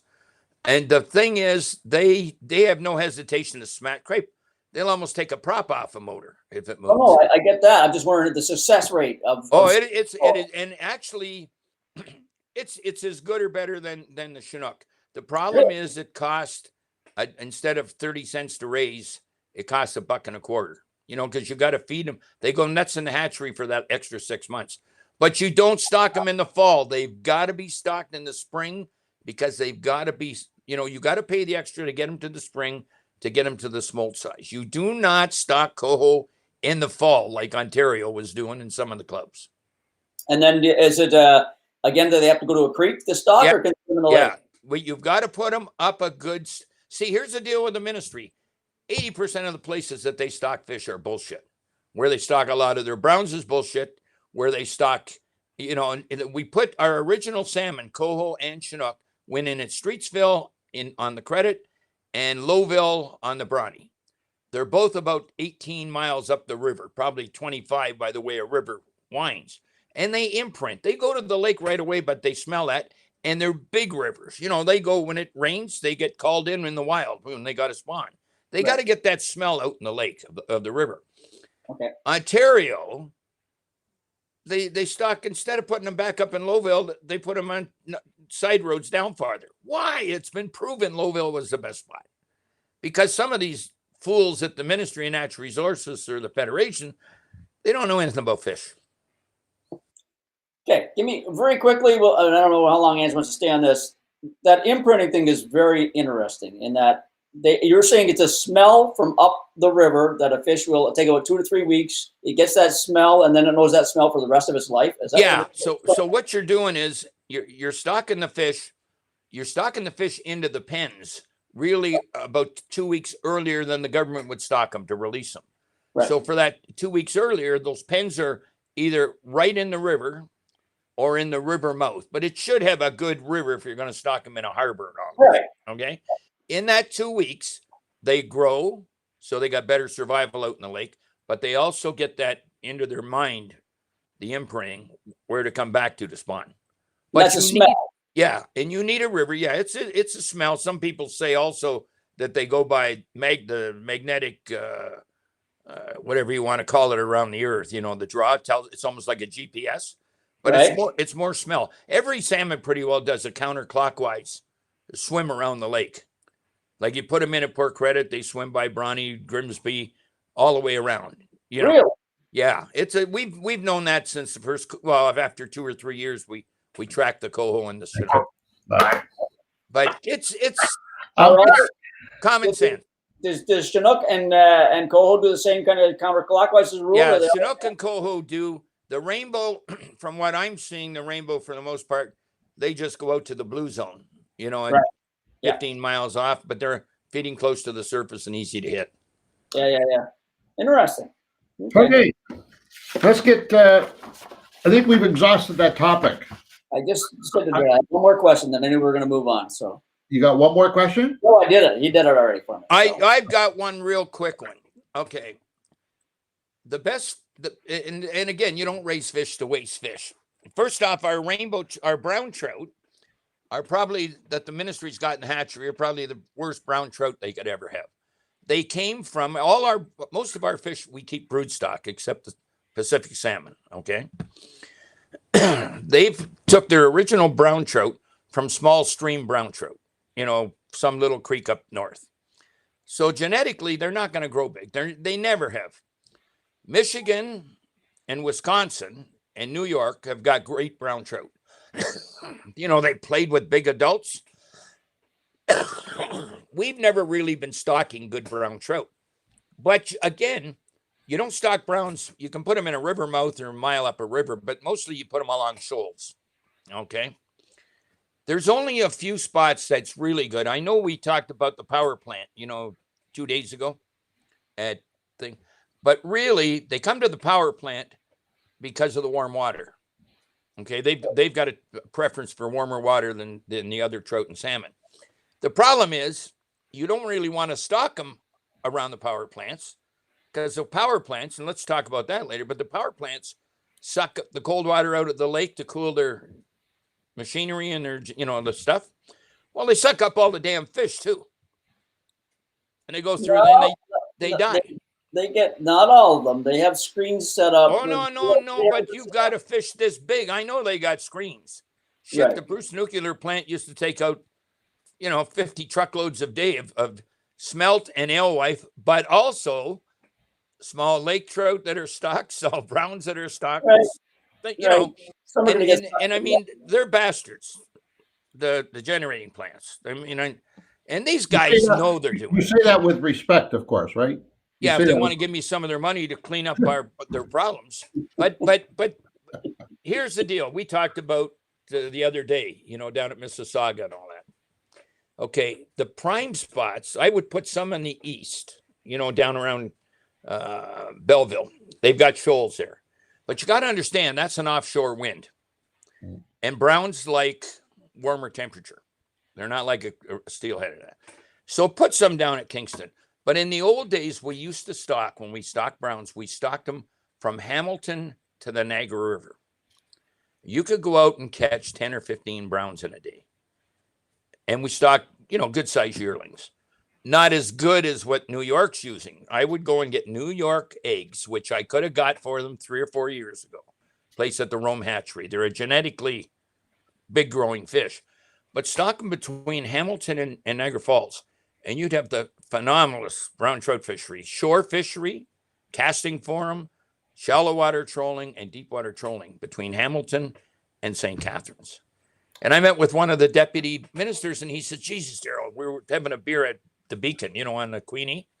When I was a kid, we used to kill the browns there. What's wrong with it? First thing I said to him, because your people are stupid. They put them in the wrong spot. They shifted them away from there and decided they're going to dump them off breakwells, at Hamilton, or at Bronte East. We could have a dynamic browns. You go and get the right eggs from New York, and you put them in our hatchery. See, they're going to raise browns for broodstock, and then you refresh your broodstock. So here's the problem. Once again, I'm listening to you, and for those of you who are not familiar with your accomplishments, I am, and therefore I know the stuff you're saying is absolutely bang on, and it works. And you've got all this wealth of experience and all this stuff. But I'm listening to you calling this guy stupid and that thing dumb and that guy a bastard and all that shit. And, no, I never said bastard. Yes, you did. Yes, okay, you did. Well, he was a bastard if I called him a bastard. Okay. And I'm saying that's the problem here. Okay. No. If we could only harness all of this knowledge and package it up into a really nice. Here's the deal. Nobody can kiss ass better than I can kiss ass. Oh, bullshit. When I go into a meeting, and I give them suggestions, right? Politely. Yeah. Remember what I said about ignorance or stupidity? When ignorance I can live with. You can usually, if they don't listen to you and they keep making the mistakes, like they did with the Atlantics, like they're doing with the Browns, like they're doing, then it's stupidity. But the problem is it's taxpayer stupidity. Now, I told you this before. They should put a sign out for Sanford Fleming. You've got about as much chance of graduating from this college and getting a job with the natural resources in Ontario is winning the lottery. Winning lotto. I mean, now these kids go to school. Some of them, they all go in there gung-ho, want to set the world on fire, save the fish, the same passion we've got. But they don't get a job for the most part with the ministry. They get a job in BC feeding salmon over a pen. And that's the truth. My kid went to school. Okay. Yeah, now, by the way, I got a bone to pick. I got a bone to pick with Josh. Remind me a little later on here in the program. All right. Now, what you do though is you meet these kids that do get in, and most of them are on temporary. And like I had the one guy in Owen Sound. Jesus, I was in the fishway cleaning leaves off the screen, and this guy comes by, and I see the ministry shirt on. He says, "What the hell are you doing in there?" I'm down in my underwear, middle of the day, because there's leaves Oh, filling it's the a track. nice sight. And I says, what does it look like I'm doing? He can see leaves in my hand as I'm throwing it up. And he said, oh, are you Darryl? I said, yeah, am I ever glad to be? I'm so-and-so. I don't want to say his name. I just got a job with the ministry. Am I ever glad to meet you? I'm going to look forward to working with you. I said, tell me that in 5 or 6 years. Because when they do get a job and they go in there with every intention in the world wanting to do it, That's my they point. learn they got to kiss ass and do what the dummies at the top tell them to do, or they're not going to go anywhere. And it's crazy. It's my point I'm making exactly. Now that same individual that you were rude to, No. because God forbid, did he not know who you were right away? I was not, even when he said, am I ever glad to meet you? I worked with him for 3 years. We never had any discussion, any bad problem. And then he was one of these guys that get into experimenting again and buggering up our fishery up there. All right, let's get off that topic. Did you or did you not say to somebody back in the 90s, somebody who was talking about the fact that we were doing catch and release on the Fishing Canada show, and it was like the Bible and it was a religion to us. Did you or did you not say to that individual, yeah, well, if they would ever learn to catch fish, then they might have to put a few of them back? Did you or did you not say that? I can't remember. Hold it. I'm not going to deny it, but I can't remember it. Okay, that's good. That's a good one. A long time ago. What I used to say was they can't find places of their own. Not you guys, like the whole industry couldn't find. Christ Almighty! I'd do a show and I'd have 16. I talked to my camps. I said, fine. Lurenbergs, Marmac, everybody, and Jim Fleming. I says, I'll come down and do a show with you on a condition, give it a couple of years before you get somebody else stealing my spot. Yeah. Jesus Christ. Some of those guys would have the show on before mine aired. They'd be getting it edited to beat me on the show. That is true. We've come across that a lot in the industry, But then again, it's opened our eyes a couple of times too. If we see something really spectacular, we're not stupid here. We're going to say, hey, you know what? Yeah. Might be a quick place to get a hold of, right? I'll be honest with you. It was Darryl that put us onto Lodge 88. Darryl called me up. Well, and when I go to BC, if I say anything, say I'm talking to Rugged Point Lodge, the best place to fish in BC, by the way. If I told them to get you guys, when I was getting out of it. And, what the problem was there, right? I know the motors. You guys got those black things up your ass. That's right. We like those black things up our asses. Don't you think so? What's on that shirt? I never wore shirts on my show with patches all over them. But no, I mean, it's, but you got some of them. There's that one slime ball. Yeah, I know I'm not going to get into it, but, geez, I mean, he must have wrote down their names as I was talking to these guys, like I'm talking to Lurenbergers. I mean, it's just amazing. What was your favorite lodge? Where would you go? Let's say in Ontario. What was your favorite lodge to go in Ontario, or the best success? Lurenbergs. I'll get in trouble with Marmac, but Lurenbergs. Yeah, is that guys are up there. Pardon? Pike and walleye? Is it big pike and big walleye? Yeah. We've never done. It's a fly-in. They've got about 25 outposts. I've been going with them for 50 years, like before I even had the magazine. And. Right. Old Ernie died, like the grandfather. Malcolm passed away 2 years ago. His wife's got it. They've got about 25 outpost camps where you're the only camp on the lake, only cabin. But the Keg Lake, it's about a 45-minute ride flying north of Nakina. Right. It is spectacular. Really, really something. And Marmac's really good too. But you asked me my favorite. I said earlier on that the first time that we became well acquainted with each other was during the SARS scare back in 2003. This pandemic is a whole different ballgame. It's scary. Give me your thoughts on this situation. Give me your thoughts. First of all, I'm assuming, and I could be wrong, but I'm assuming you've been hunkered down for the last couple of months like the rest of us. Give me your thoughts on this. It's not something we screw around with. You don't listen to Donald Trump because he doesn't know shit, or his hillbilly followers. I mean, they're going to open this up now, and you're going to automatically see it's going to come back up. Yeah. And, then they're going to shut it down again. It's going to come back in the fall. And you can hear about they may get a vaccine, but from what I watch, I live and die by CNN and a couple other stations, and these guys have got the experts on. Like Trump just wants to fire everybody who disagrees with him. That little Fauci, he's smart, and he says it could be 2, maybe 10 years to get a vaccine.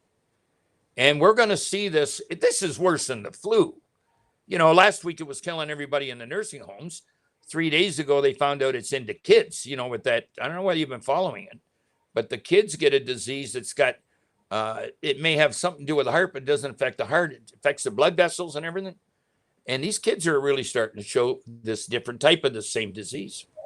And there's not, and I was on with you, you know, about shutting the fishery down and that.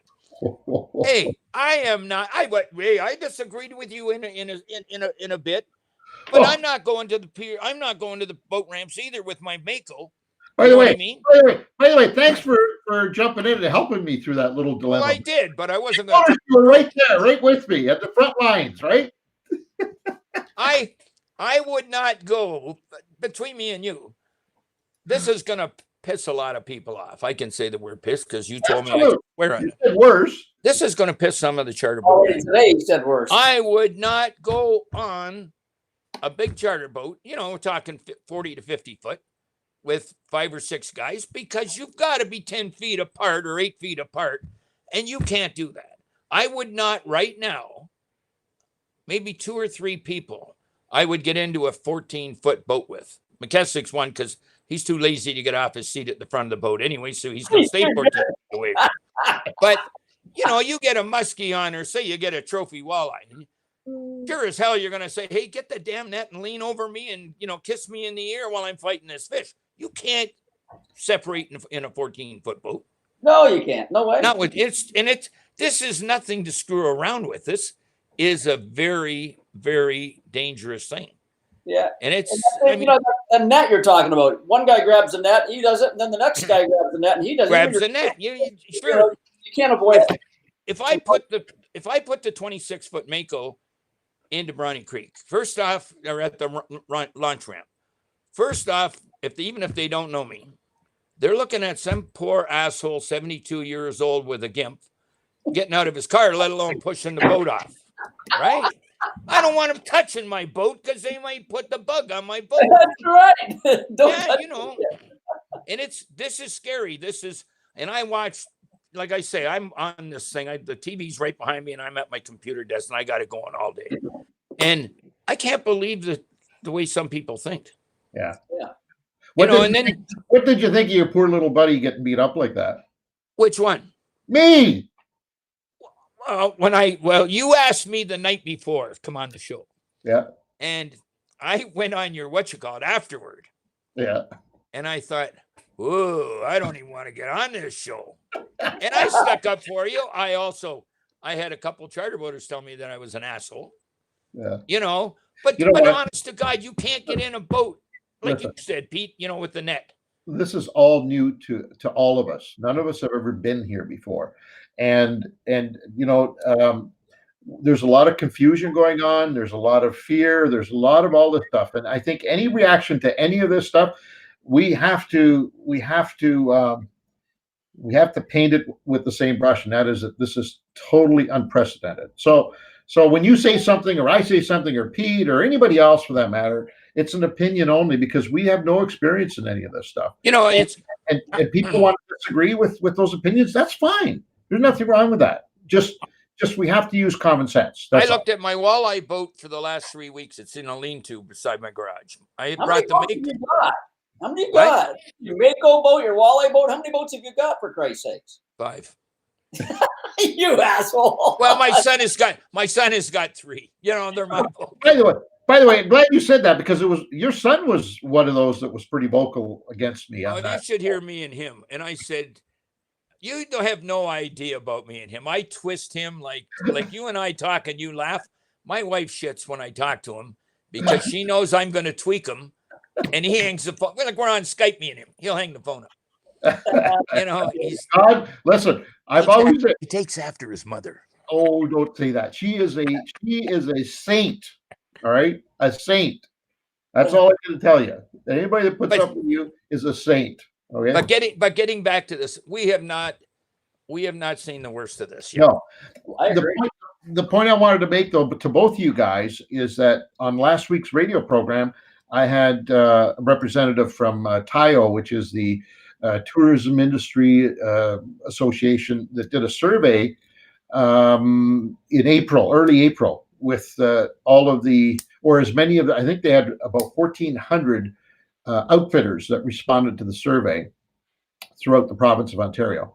And 52% of them said they don't think they're going to make it through this, even now, even this very moment. Never mind a month from now. I've got friends, like some real close friends, like the Lurenbergs and like Matt and Christy EJ at Rugged Point.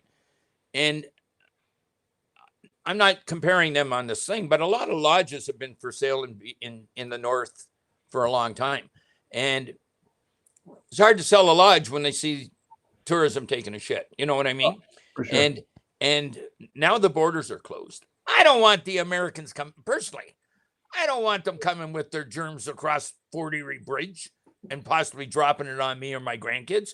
Let's clean it up first and then worry about it. But the lodges in northwestern Ontario really depend on Americans, and the lodges in BC, well, I mean, I don't think everybody's got ulterior motives except me and you.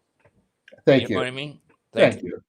But no, I mean, if I was a lodge owner, I'd be scared shitless. But we can't open the border just to save the lodges. We can't open the border just to sell more beef or, you know, whatever, when this thing is swirling around us.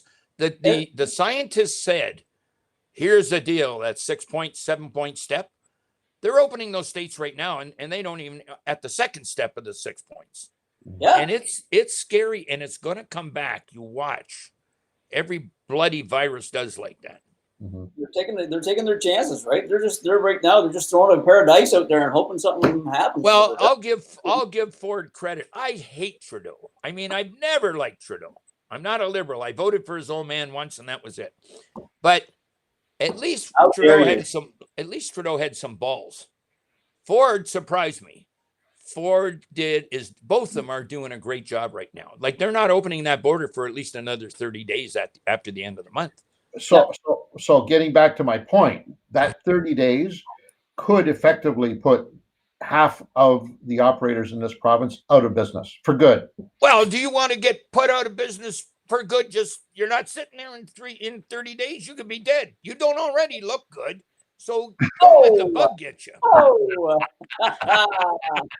No, it's a difficult choice, though. You have to admit, it's a lot of these businesses, as you know yourself, these are family-run operations. They're mom and pop operations for the most part. Let's be honest about it. And it's an entire family. Sometimes 2 and 3 generations of families have been running these places. Well, here's something to think about. Here's what I think. You've got a lot of the lodges have been in trouble a long time. You know, like and in BC, and no matter what they say, the lodge industry is very, very tough to make a living. You know what I mean? You get your flying in your fuel and all. Okay. Trump just opened all this money. Mm-hmm. Go and look how much money went to the big companies instead of the little guys, you know, like the lodges and that. Oh, sure. Trudeau and the BC government and Ford are going to have to put something out for the lodges because they'll disappear. You know, a lot of them. And but you don't do it like Trump did. You just don't, all my buddies under the table or, you know, whatever the hell's happening to big companies. Yeah. Eric Lund from Esnagami Lodge, Andrew, you saw him this week. He's planning on opening up. Eric. Yeah, Eric. He's planning to open up in June, but he's got a good Canadian clientele base, right? So he's at least got that. If these lodges do have Canadian clients and they're allowed to open, then they'll at least get that kind of business in, not the maybe cross-border stuff. So that could help on some of them, but not all, like the Northwest Ontario guys, like you say, Darryl. They're American, you know.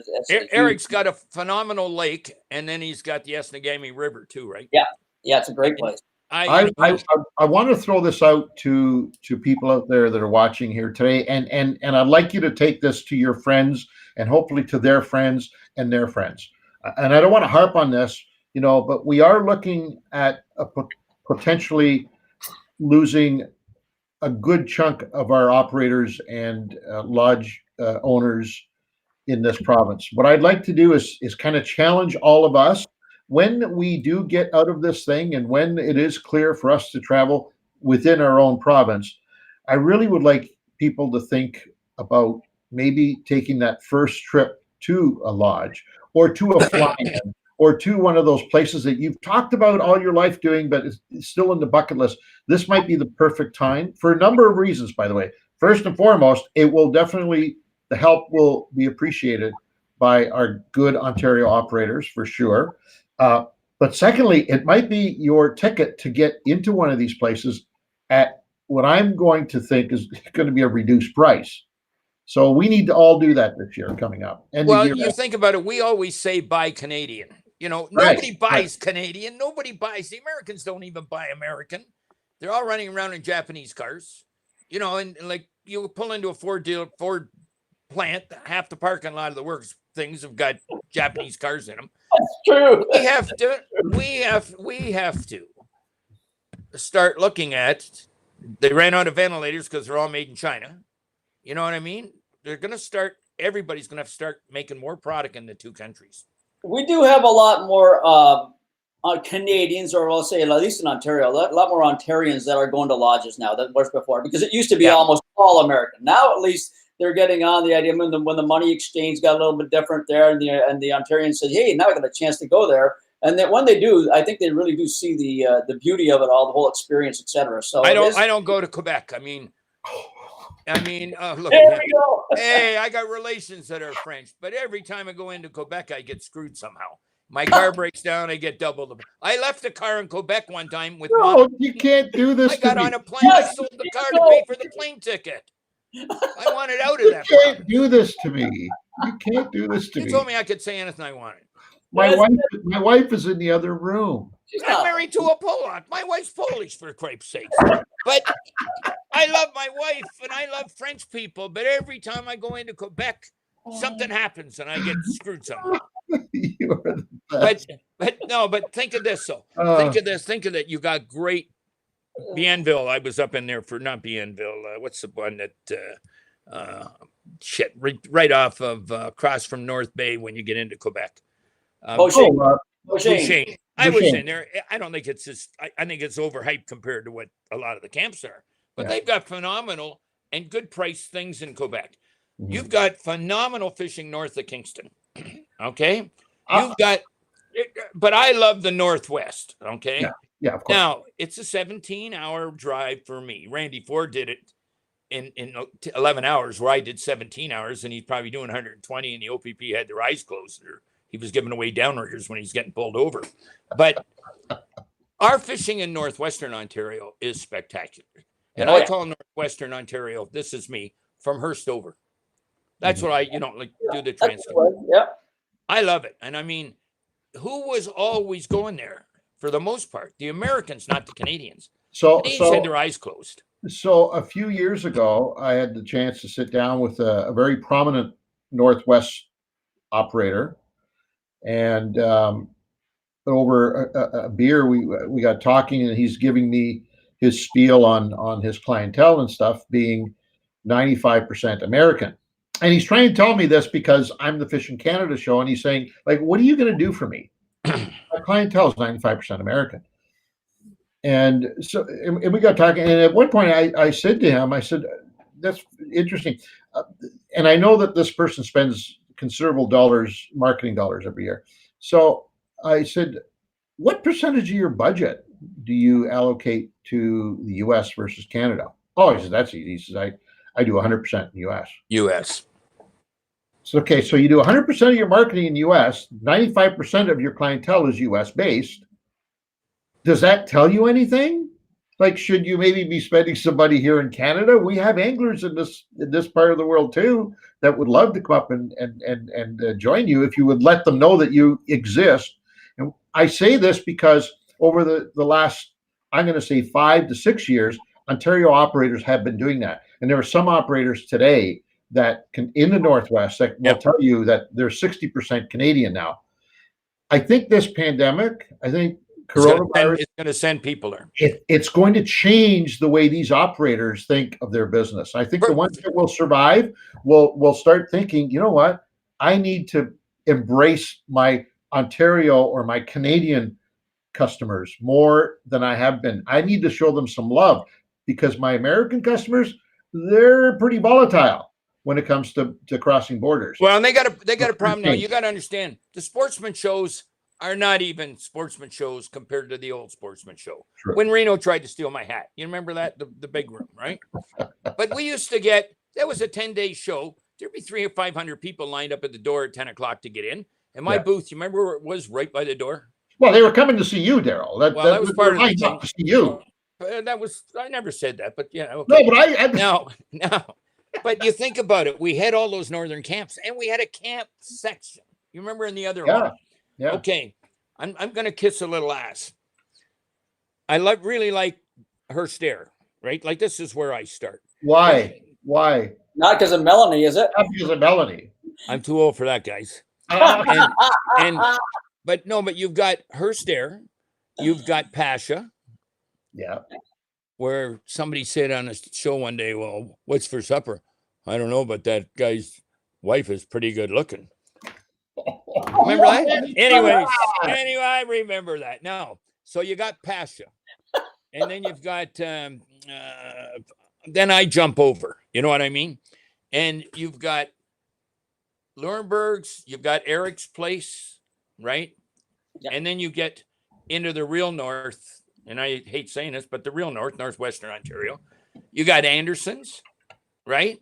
Yeah. And I'm trying to think of them. I don't want to forget anybody, but if you know where to go, now it takes you, I don't care what anybody says, to get to Lurenberg's, it takes you 16 to 17 hours.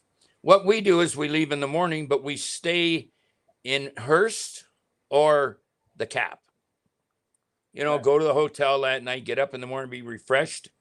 Then you get into around Jellicoe where you guys were throwing the chip bags over the woman's. Geez, I got a good memory. You know, you obviously been watching our show way too much. All right.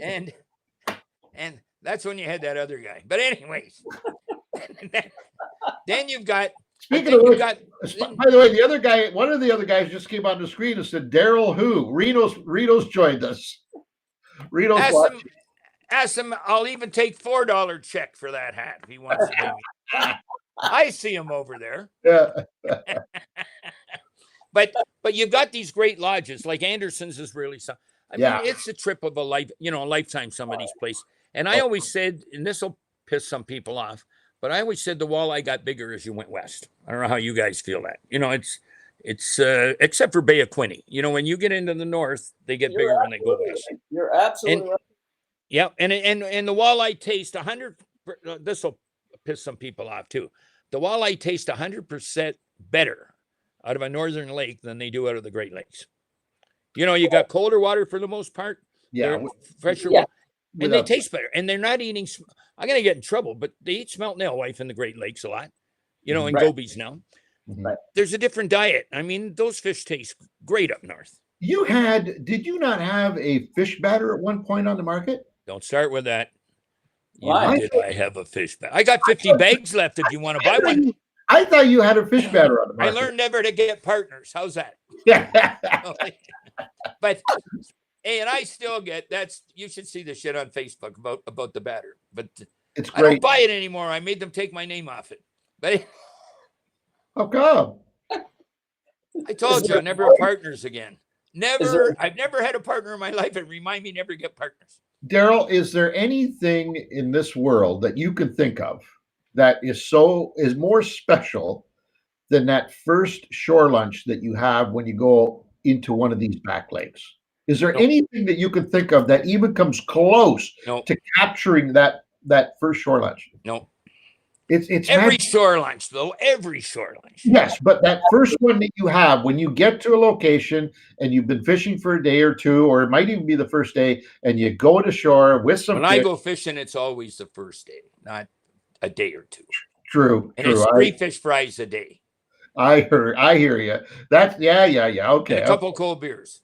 And a couple of cold beer. We've heard some stories, by the way. Well, yeah, I know, and I hear all the stories, Craig. I heard Never mind. I could talk about other people. Red Fisher had stories, and we used to laugh about it.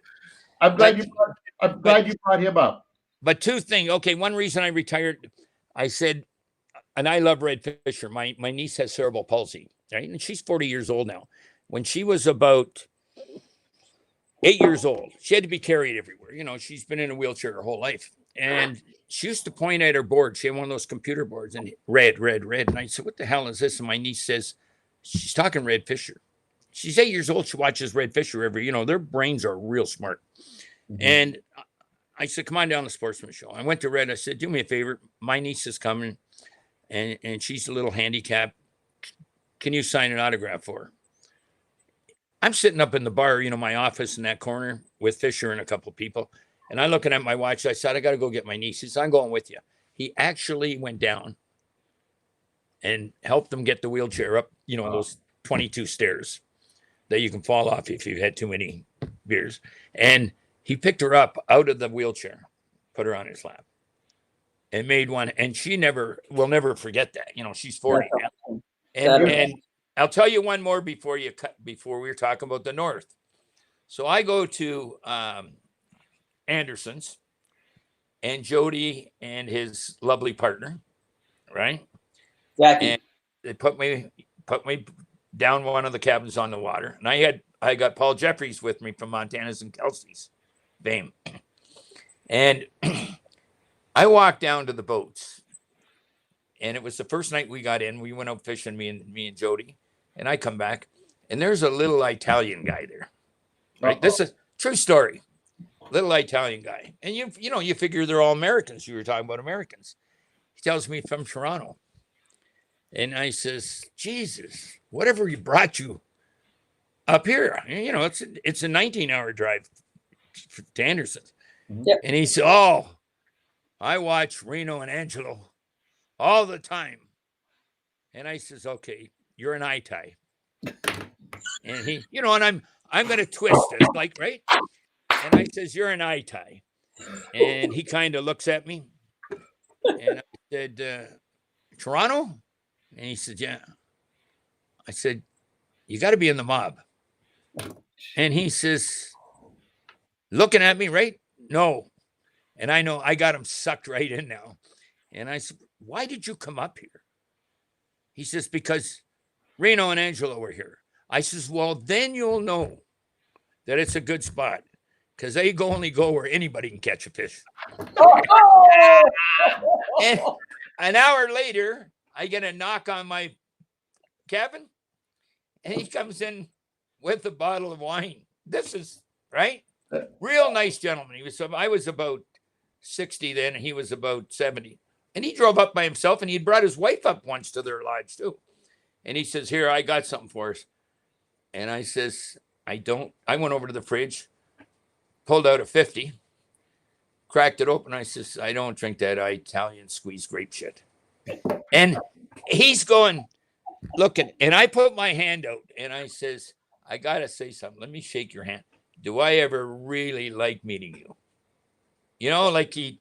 And Darryl, one of the things that we're blessed with, aside from the opportunities of visiting all of these wonderful places that you just, alluded to, but it's the people, isn't it?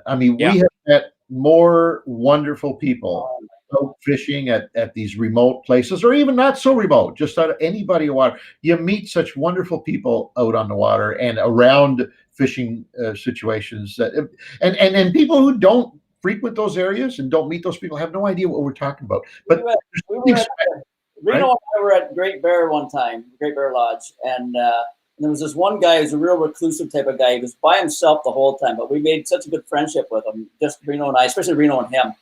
And we'd be sitting in the lodge with everybody in the main lodge. There's this quiet. These are all rich guys in a place like that. They're all rich. And then this guy would pipe up. We're sitting in the chair. He'd go, hey, Reno, did you ever hear the one about the man with one arm? And he'd start telling these jokes out loud.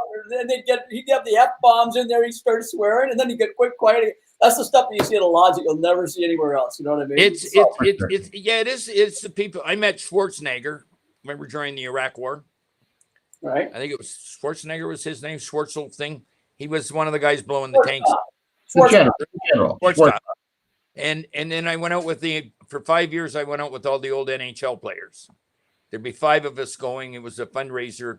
And they were charging big bucks for these guys to go. You get to fish with Bobby Hall, Johnny Bauer, but it was set up really nice. Jeff Godden had a good thing. But that's the only time we really saw the Ontario people, even in BC. Yeah. Like they got a lot of Edmonton money, but you got to understand the Tarzans have been in trouble before this thing happened. So, it's on its back. And that was a lot of West Coast money going there. It's going to be scary. So I think what needs to happen, I think you need to come out of retirement. We need to get the gang back again. And we need to help this industry get back on its feet. I think you're so full of shit when you think I'm getting out of retirement, especially having to go with one of those partners we had. I'd be doing more than a little swearing, my friend. How about a show of Reno and Darryl Pete together somehow? We do a show of all 4 of us, maybe 2 on a boat, 2 on another boat, or something like that.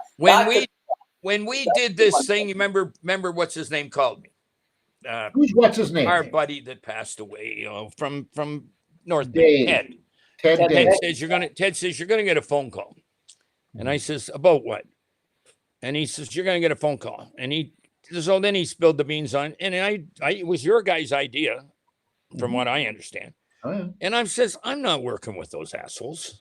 Yeah. And he said, oh yes you are. This was Ted, and we go back. He said you're gonna get a call from Wayne Izumi. I'm going, oh shit. 10 minutes later, be around there at noon, Wayne calls and says, we're thinking about getting you in on something. I already knew I was. No, time out. That's totally. I'm not gonna let you continue with that story because that's not true. I'm telling you. It's not true. And he says, Violas are going to call you. Right? No. Wayne called me first, though, because they figured Wayne would get me warmed up a little before I had to go and meet you guys. So then I talked to these 2. They're in their office or wherever, and it's snowing out. We were not in the office. We were in our vehicle. In your vehicle. Sorry. We were just coming out of Toronto from the meeting. And no hands off. I know. You had no. Call him. I said, but I'm listening to him, and I said, I'm looking at my watch, and I already knew, and it was a lot less that day than what. No. You in fact were in your office. Yeah, I know that, but it was a lot less the offer when we did that. Remember? Oh yeah. Okay, so I called them or they called me. Your office was Jake's, in case you were. No. I was in Owen Sound. Well, we met you at Jake's. Yes, but when I talked to you, I was in Owen Sound, and I said to him, "Why don't we meet tonight then?" And they said, and Reno is on the. Reno probably hasn't got a driver's license. Ange was driving probably. And I hear, tell him to go to hell. It's snowing like hell here. And I'm looking out the window, and I got a 3-hour drive from Owen Sound. Yeah. And I said, I'll meet you at 5 o'clock. I think it was around 5. And you hear Reno, oh, it's snowing at the, tell him I'm coming. And I says, come on, let's get it done now. And I'm going, this ought to be good. So I'm waiting for him. Were you sitting there already when I got in, or did I? No, you were at the bar. No, I would have been. Yes, I would have been at the bar. Yeah. So we're sitting there, and they're talking to me, and it's coming pretty good. I mean, let's be honest. That was the deal of a lifetime. Got your attention. So, although we did bump it up a lot, and we got that second year out because they screwed up on stuff, And we pissed off all those other shows that weren't involved, That's true. But I waited till they walked out, Pete. And they got halfway down the bar, and we're sitting at a table now, and I'm sitting at the table, and I says, hey, Reno. And they're still walking. I says, you still got my hat, you cheap asshole? Remember him hitting the slides? And you can tell him that he's probably there jealous as shit because we're doing this right now, and you didn't invite him. But he was more fun. Oh, right? We had some great times, man. We had some great times. That's why Pete suggested we need to get that group back together again because it. I'm not on your life. Come on. I would do it with you guys. I would not, crazy. Just the 4 of us. That's all. We'll go and I had fun with Wayne, right? Yeah. And I had fun with you guys. Yeah. And who else did we have in that? Well, we had everybody in that group. Of course, Who? Bob, Italo. Anyway, I mean, Wayne's a good guy. Yeah. And Anyway, I'm gonna I gotta run some. This is a little game that Pete started last week. I'm gonna give you a series of questions, or not a series of words. You need to give me one word answers quickly. Beautiful, because I got some too. So we'll do back to back. only one word, eh? Okay. I'm going to give you one word. You need to give me a one-word answer, but quickly. You can't think about it. Okay? Yeah. Here we go. Tournament fishing. Yuck. The Fishing Canada show. Yeah. So. I love you, Darryl. Okay, go. The OFAH. Yuck. With a little pause. You know what I mean? I like the members. I can't stand their paid guys. Okay. Catch and release fishing. Sometimes. Good answer. Good. The future of our fishing. Trouble. Peter Bowman. Handsome. Thank you, Darryl. Not that I jumped the fence, but yeah, give me a break. Shut up, boy. Italo Labignan. Yuck. Okay, that's it for me. Okay, I got some just little quick ones. I got Darryl too. Does Darryl Choronzey call it a walleye or a pickerel? Walleye. Okay. What if you could only fish one style for the rest of your life? Would it be either trolling or casting? You had to choose one. Casting anytime. Atta boy. And every time. What tastes better, a catfish or a muskie? Because I know you've eaten both. Oh boy. Depending on where it's caught, muskie. That ought to make them shit, eh? Okay, like that. And hey, they're great. They taste better than walleye, actually. They don't taste, and pike's great, but there's something about a muskie. It's, oh. But I haven't eaten a muskie in 25 years because I didn't want to get hung in a tree. Okay, now here's the last one, and I'm pretty sure I know which one you're going to say. What would Darryl Choronzey rather catch, an Atlantic salmon or a rubber boot? A rubber boot. Not that they're not there, because I know that you're going to spend a lifetime trying to catch one in Lake Ontario. I love it. I got one final one for you, and I know some of our people. By the way, we apologize for not going to you folks with some of your stuff, but as you can tell, we've already exhausted our time here, and we haven't even touched most of the stuff on my list. But I have one word I want to ask you. A few of the viewers have been asking the same thing. Cormorants. Yeah. And you don't have to limit this to one word. I think, honest to God, like I've seen, I really don't. I could be wrong. I used to see it all the time on Lake Ontario. You know, when they really took hold, and I'm in the Keys, I see them. I think it's down a little, but anybody, it's like a Trump thing. They're all going to say it's up. It could be up. I don't know. We should have an open season on them. No two ways about it. You know, the Americans have in some states hunting seasons on them. People have no idea. They actually go down over 100 feet. You know, I've caught them off Campbell River, down 100 feet, and you can tell when they hit. You know, salmon will go netty. These things do this. They're you know, I said you raise fish. You don't raise fish to waste fish. Well, we're wasting fish also with the cormorants. That's so true. The ministry, you know, and half these ministry guys. Well, I'll get myself in trouble with this, but the biologists wouldn't know what a shotgun is. You know, get the anglers out, have a season on them. You know, but it's got to be a summer season pretty well, because when they're going to go back by the time the geese are up here. But they got to be controlled. There's no two ways about it. Absolutely. How do you control them? Poison if you could, but guns, and you get them on their nests, and also. And I can show you 100 places. I've seen them up in Lake St. Joseph. I almost died, you know, Pickle Lake area. Yep. And they spread. What you do is, you know, that when you go over the Skyway in Burlington, as you're going up from the Burlington side, you look over to the right, you'll see those little islands there made out of rock where the hydro towers used to be. Yep. You got 5,000 of the damn things laying eggs in there. And I used to do, I don't want to get myself in trouble. No, oh, God forbid. You oil their eggs. Yep. Right? They don't leave the eggs. They're stupid. Like same with Canada geese. And they do that in parks. You know, they put a drop. All you do is put a drop of coal oil on the egg. And they'll come back and they'll sit there right through till summer. They're not going to hatch until the egg explodes under them. But you oil eggs is a real good way. But I heard that wasn't that successful. I know that was in some areas. It's if they do it right, and you go and I know guys, I'll tell you a couple.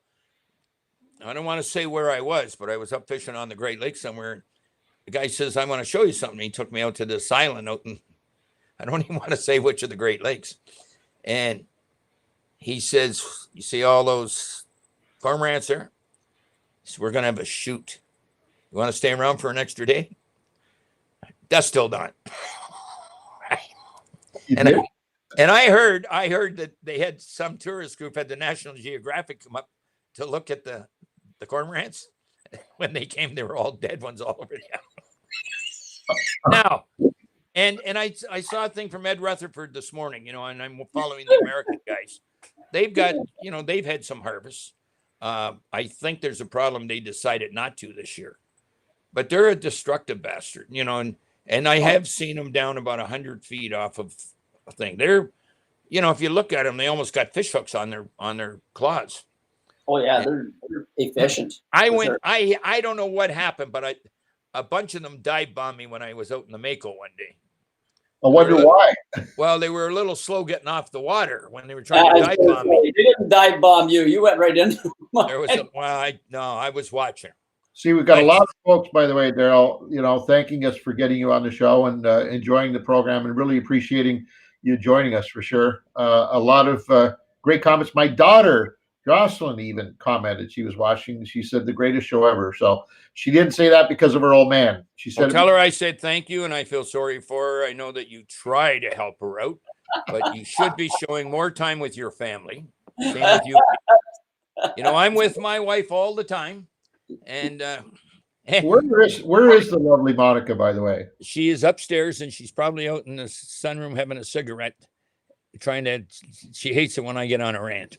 Oh, hey, by the way, you said Monica was Polish. What is Choronzey? What is your ethnicity?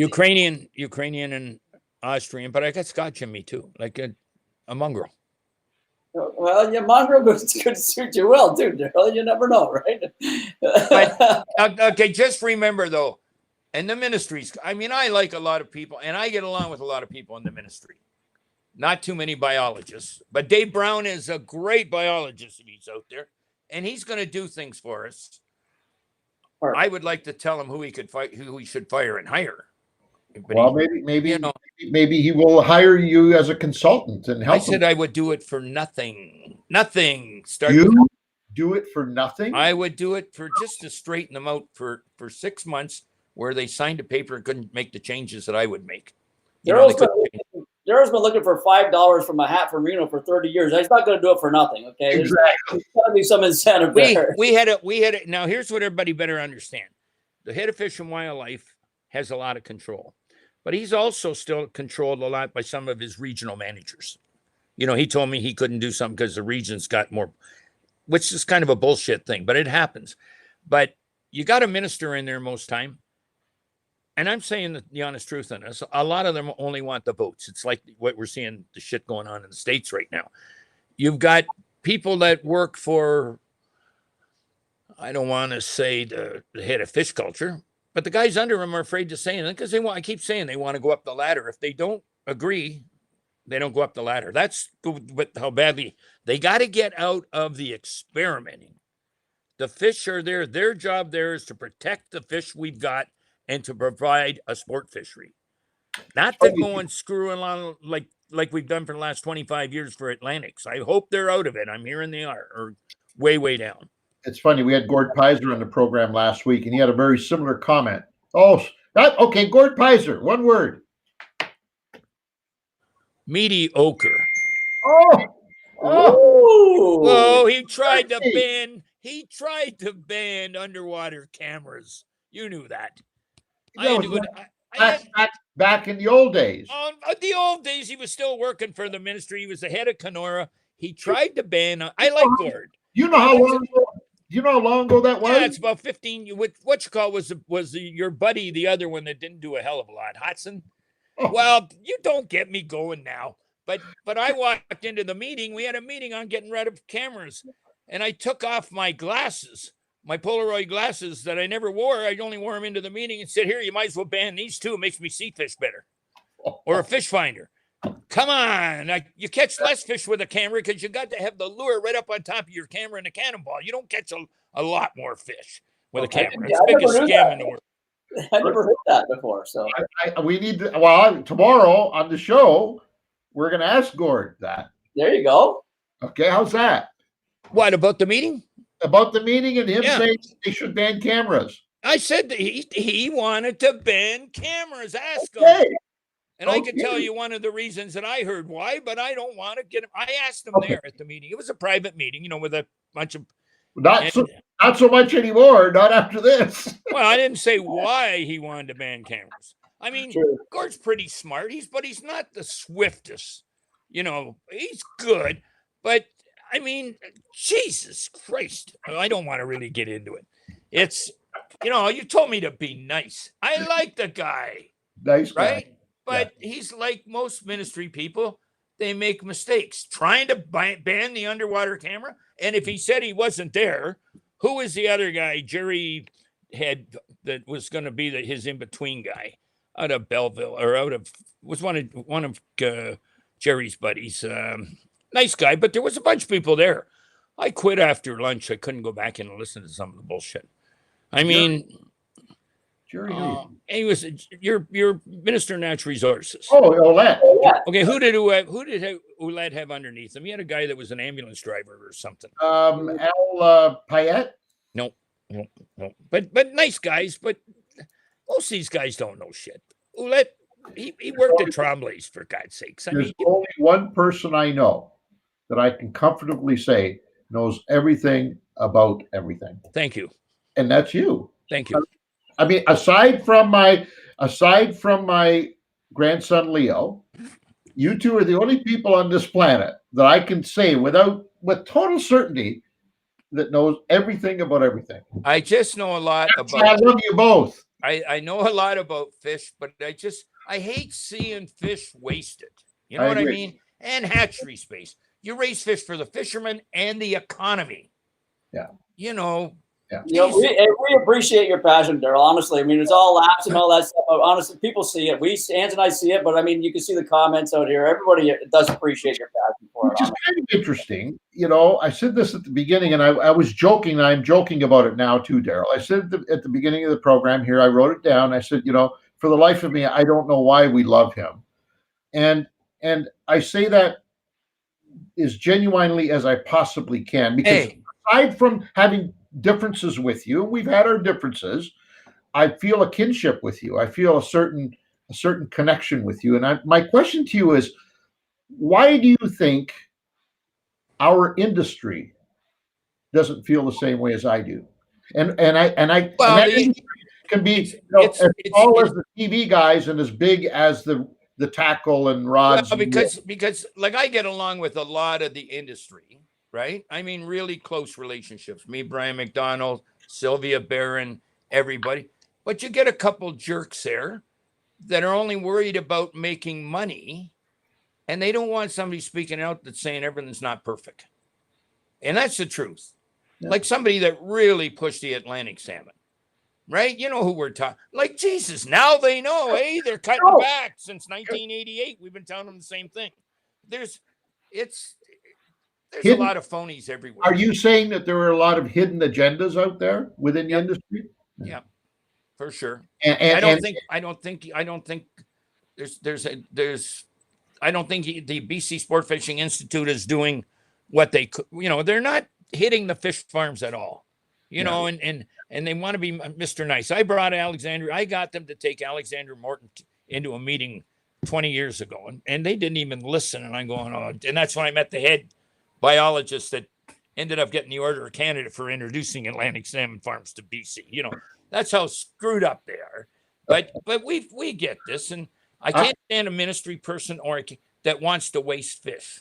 Yeah, when we meet with our colleagues south of the border, and Pete and I have both been blessed with spending a lot of time with some of our contemporaries south of the border in the same industry as us, and when we're with them, it's just so refreshing. It's just a wonderful atmosphere. They're all on the same team, and they keep asking us. They keep saying, "What's up with you guys up north? Like, how come?"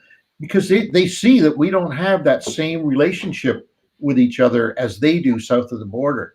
And I think you hit it on the head. I think the problem is there's so many hidden agendas up here. And I keep saying the reason being is that it's such a small industry that we have to fight like a bunch of piranhas to be able to get our little chunk of meat. And so everybody's a competitor, and everybody is the enemy, and you gotta hold your fort and all that stuff. And they don't have that down there. Down there, it's just one big family. We're selling the fishery out. We're selling the fishery out. We're selling the fishery out for our kids. So we're selling our kids out by agreeing that everything is not perfect. And politically correctness is the worst thing that's killing the fishery. Now, don't go anywhere. Just give me 2 seconds. Faster than you went to the washroom twice on this show. Hang on. He never take 2 seconds for anything, but this is going to be good. Whatever he's doing, there's no way he went to the washroom. He's wound up right now. Once again, I want to apologize. We're not ignoring all you fine folks that are tuned in today, but as you can see, I mean, it's going to be pretty hard to get any of your comments brought up live on this thing. And we knew it. We knew coming in with Darryl that it was going to be a jam-packed. Couple of hours. So. We've had all good comments. I mean, I'm sure Darryl has conjured up some negativity in other people's opinions in this day. We'll hear about it. We'll hear about it. But I mean, you listen to the stuff he said. There, look at this. What is it? Okay, I got that. I got that. Put it back up there. You got it. There. Oops. Can you get that? No. Darryl Choronzey. Oh, I know what I got. Oh, the Recreational Fisheries Awards. Yes. Okay. I got that 20 years ago. Yeah. When 30 years ago. And when Baralt was the fisheries minister. Mm-hmm. I sat with him, and I got there early. Me and him were having a couple of beers. And he says, you got this because you got a big mouth, but you're politically incorrect. That's exactly what he said. And I said to him, we were talking, and he says, you got any problems? And I says, yeah, the damn seals in the inside passage at Campbell River. You know, everybody thinks seals are great, so they quit shooting seals and all this. I should show you the seal bombs I got. But anyways. The seal what? Says, seal bomb.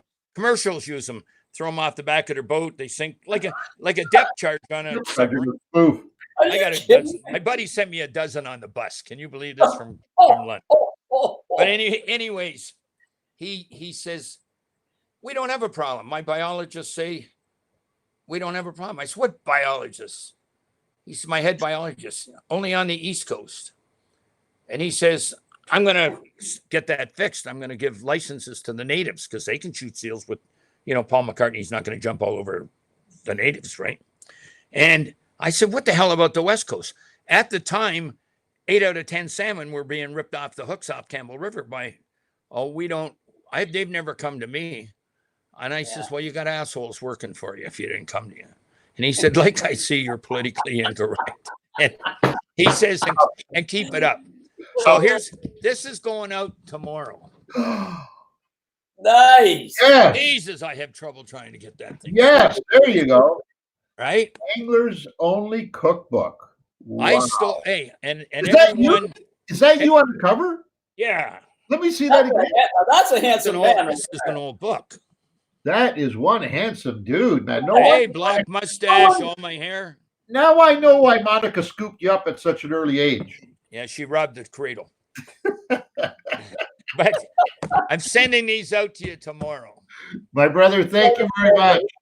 You are the And as man. for your brother, he doesn't get it till I get my $5. Exactly. Beautiful. You guys take care. But again, Hang on.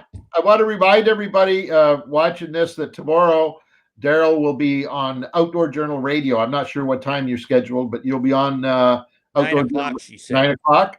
Of course, he will be muzzled somewhat on that program. And I also told her I better start getting paid for this bullshit. That's right. Yeah, I would enforce that from now on. Just don't give me a Mercury motor. Don't give me you can give me I'm just saying that. I'm hoping Bob Patterson's listening. Now, Bob there was a good guy. There's a guy from the name from the past. We're friends on Facebook, and when he pisses me off, I mention his chrome dome. Wonderful man. Anyway, once again, I want to remind everybody, Darryl will be with us tomorrow on the radio program, and obviously, if you have any comments, anything you want to know, feel free to either send them to us or Darryl. Is there some place where they can email you directly, or would you rather not be a part of that? You send them to me. I'll send them to you. Just send them to fishingcanada.com. We'll make sure Darryl gets them, and he. If I'm not washing the boats, I love before I go to bed at night, I put 3 or 4 real whacks at Trump. Right. Nice. So when I wake up in the morning, I know I got 25 or 30 guys want to kick the shit out of me, but I got at least 3,000 replies. And to Tom Brooks, I hope you're catching a lot of Atlantics, buddy. On that note, we will say. Hey, everybody, and just to remind everybody too, we're changing to Wednesday next week, right? For our Q&A, it's gonna be Wednesday at 3 o'clock, I believe. Now we'll keep watching our social sites. We're gonna try a little something different. The Tuesday thing, we're gonna try it at Wednesday now, and we're gonna go from there. So just to remind everybody, Fridays will still be Fridays, and we will have a mystery guest on next Friday. And whoever it is, I feel sorry for them having to come on after this character because. And don't forget to ask your buddy Pizer, who's a nice guy. Remember that. Yeah. If he tried to ban underwater cameras. Oh, and tell him if he says no, tell him I've got 6 witnesses there if he wants to go to court. I'm gonna go better than that. I may give you the opportunity to ask him tomorrow live on the show. No, I wouldn't put us both on the show at the same time. This isn't like this. He may jump off a cliff. Oh. You don't know. They're ministry people. You don't know how they react. I mean, you can hurt their feelings easy. Darryl, once again, can't thank you enough for coming on, brother. Really appreciate it. And I know the audience appreciates it as well. And you take care. And by the way, tell Josh I've still got a bone to pick with him over that little brouhaha we had a couple of weeks ago. So just remind him. I've had a bone to pick with him since he's been 4 years old. We go at it like no tomorrow. Josh and I went to a rock. I said last time I saw Josh was at a Slipknot concert. He's all right. He is a good guy. A Slipknot. You don't even know what that is. Oh, he used to when he was young. He used to read that Rajay shit. Listen to that Rajay Jungle. And I'm going, Jesus Christ, you can't understand them. They're talking about drugs and I hate saying it, banging girls like that's jackass music. Yeah. And I went out and I listened. I could hear him coming around the lake when I lived in Owen Sound, and you'd have the speakers on. And I went out to his car, and he had about 30 of this bullshit CDs. And I put him in my car beside my seat. He couldn't. And I said, come on, we're going for a ride. Went for a ride. What for? I said, I want to show you something. He said, what? He was about 16, 17. So what did I tell you about that shit you're playing coming around the lake? And I pulled up into the garbage dump, like in a thing, right beside the dumpster. And I said, what did I tell you? And I picked him up. 1, 2, 3, all 60, right? And it just happened the dumpster guy was coming to pick it all up, so he couldn't. I drove back home. I said, go and see if you can get him out because the guy had already taken down the highway. Oh my God. And ask Reno when you're talking to him when we went up to Bark Lake and did those commercials. Oh God! I followed him home. You buggered off on. This is after he was playing with my shaving thing with the vibrator in it. Yeah. He thought that was the greatest thing in the world. I gave him a tape. I don't know whether he ever told you CD tape. And I said, here, listen to this. And David Allen Coe. And he had a tape out called Dirty David. Yeah. And it was really raw. I mean, there was a lot of stuff on it. But there was one where he was talking about Italians and with the one in the Bronx with the big one, right? Yeah, you never shared that with me. I'm following him. And I says, here, play that. And before we got to Bancroft, you know, and we were following down, you were ahead of us, and he was in the car with somebody. And I said, geez, he should be at number 8 song by now. And I look out, just as I'm thinking, there goes the CD. Shoot. Threw it out the window. You guys take care. I'll put those in the mail for you. Thanks. All right, see you tomorrow. Take care. Take care. See you, everybody. Thanks for joining us. We'll talk to you on Wednesday. Take care. Have a good weekend. Come along to our cabin in the wild, 'cause we're in for some good fishing. Feeling easy, feeling free. Yes, we're in for some good fishing, Canada. Come on, leave your worries far behind where they belong, 'cause we're in for some good fishing. Yeah, they just bite now.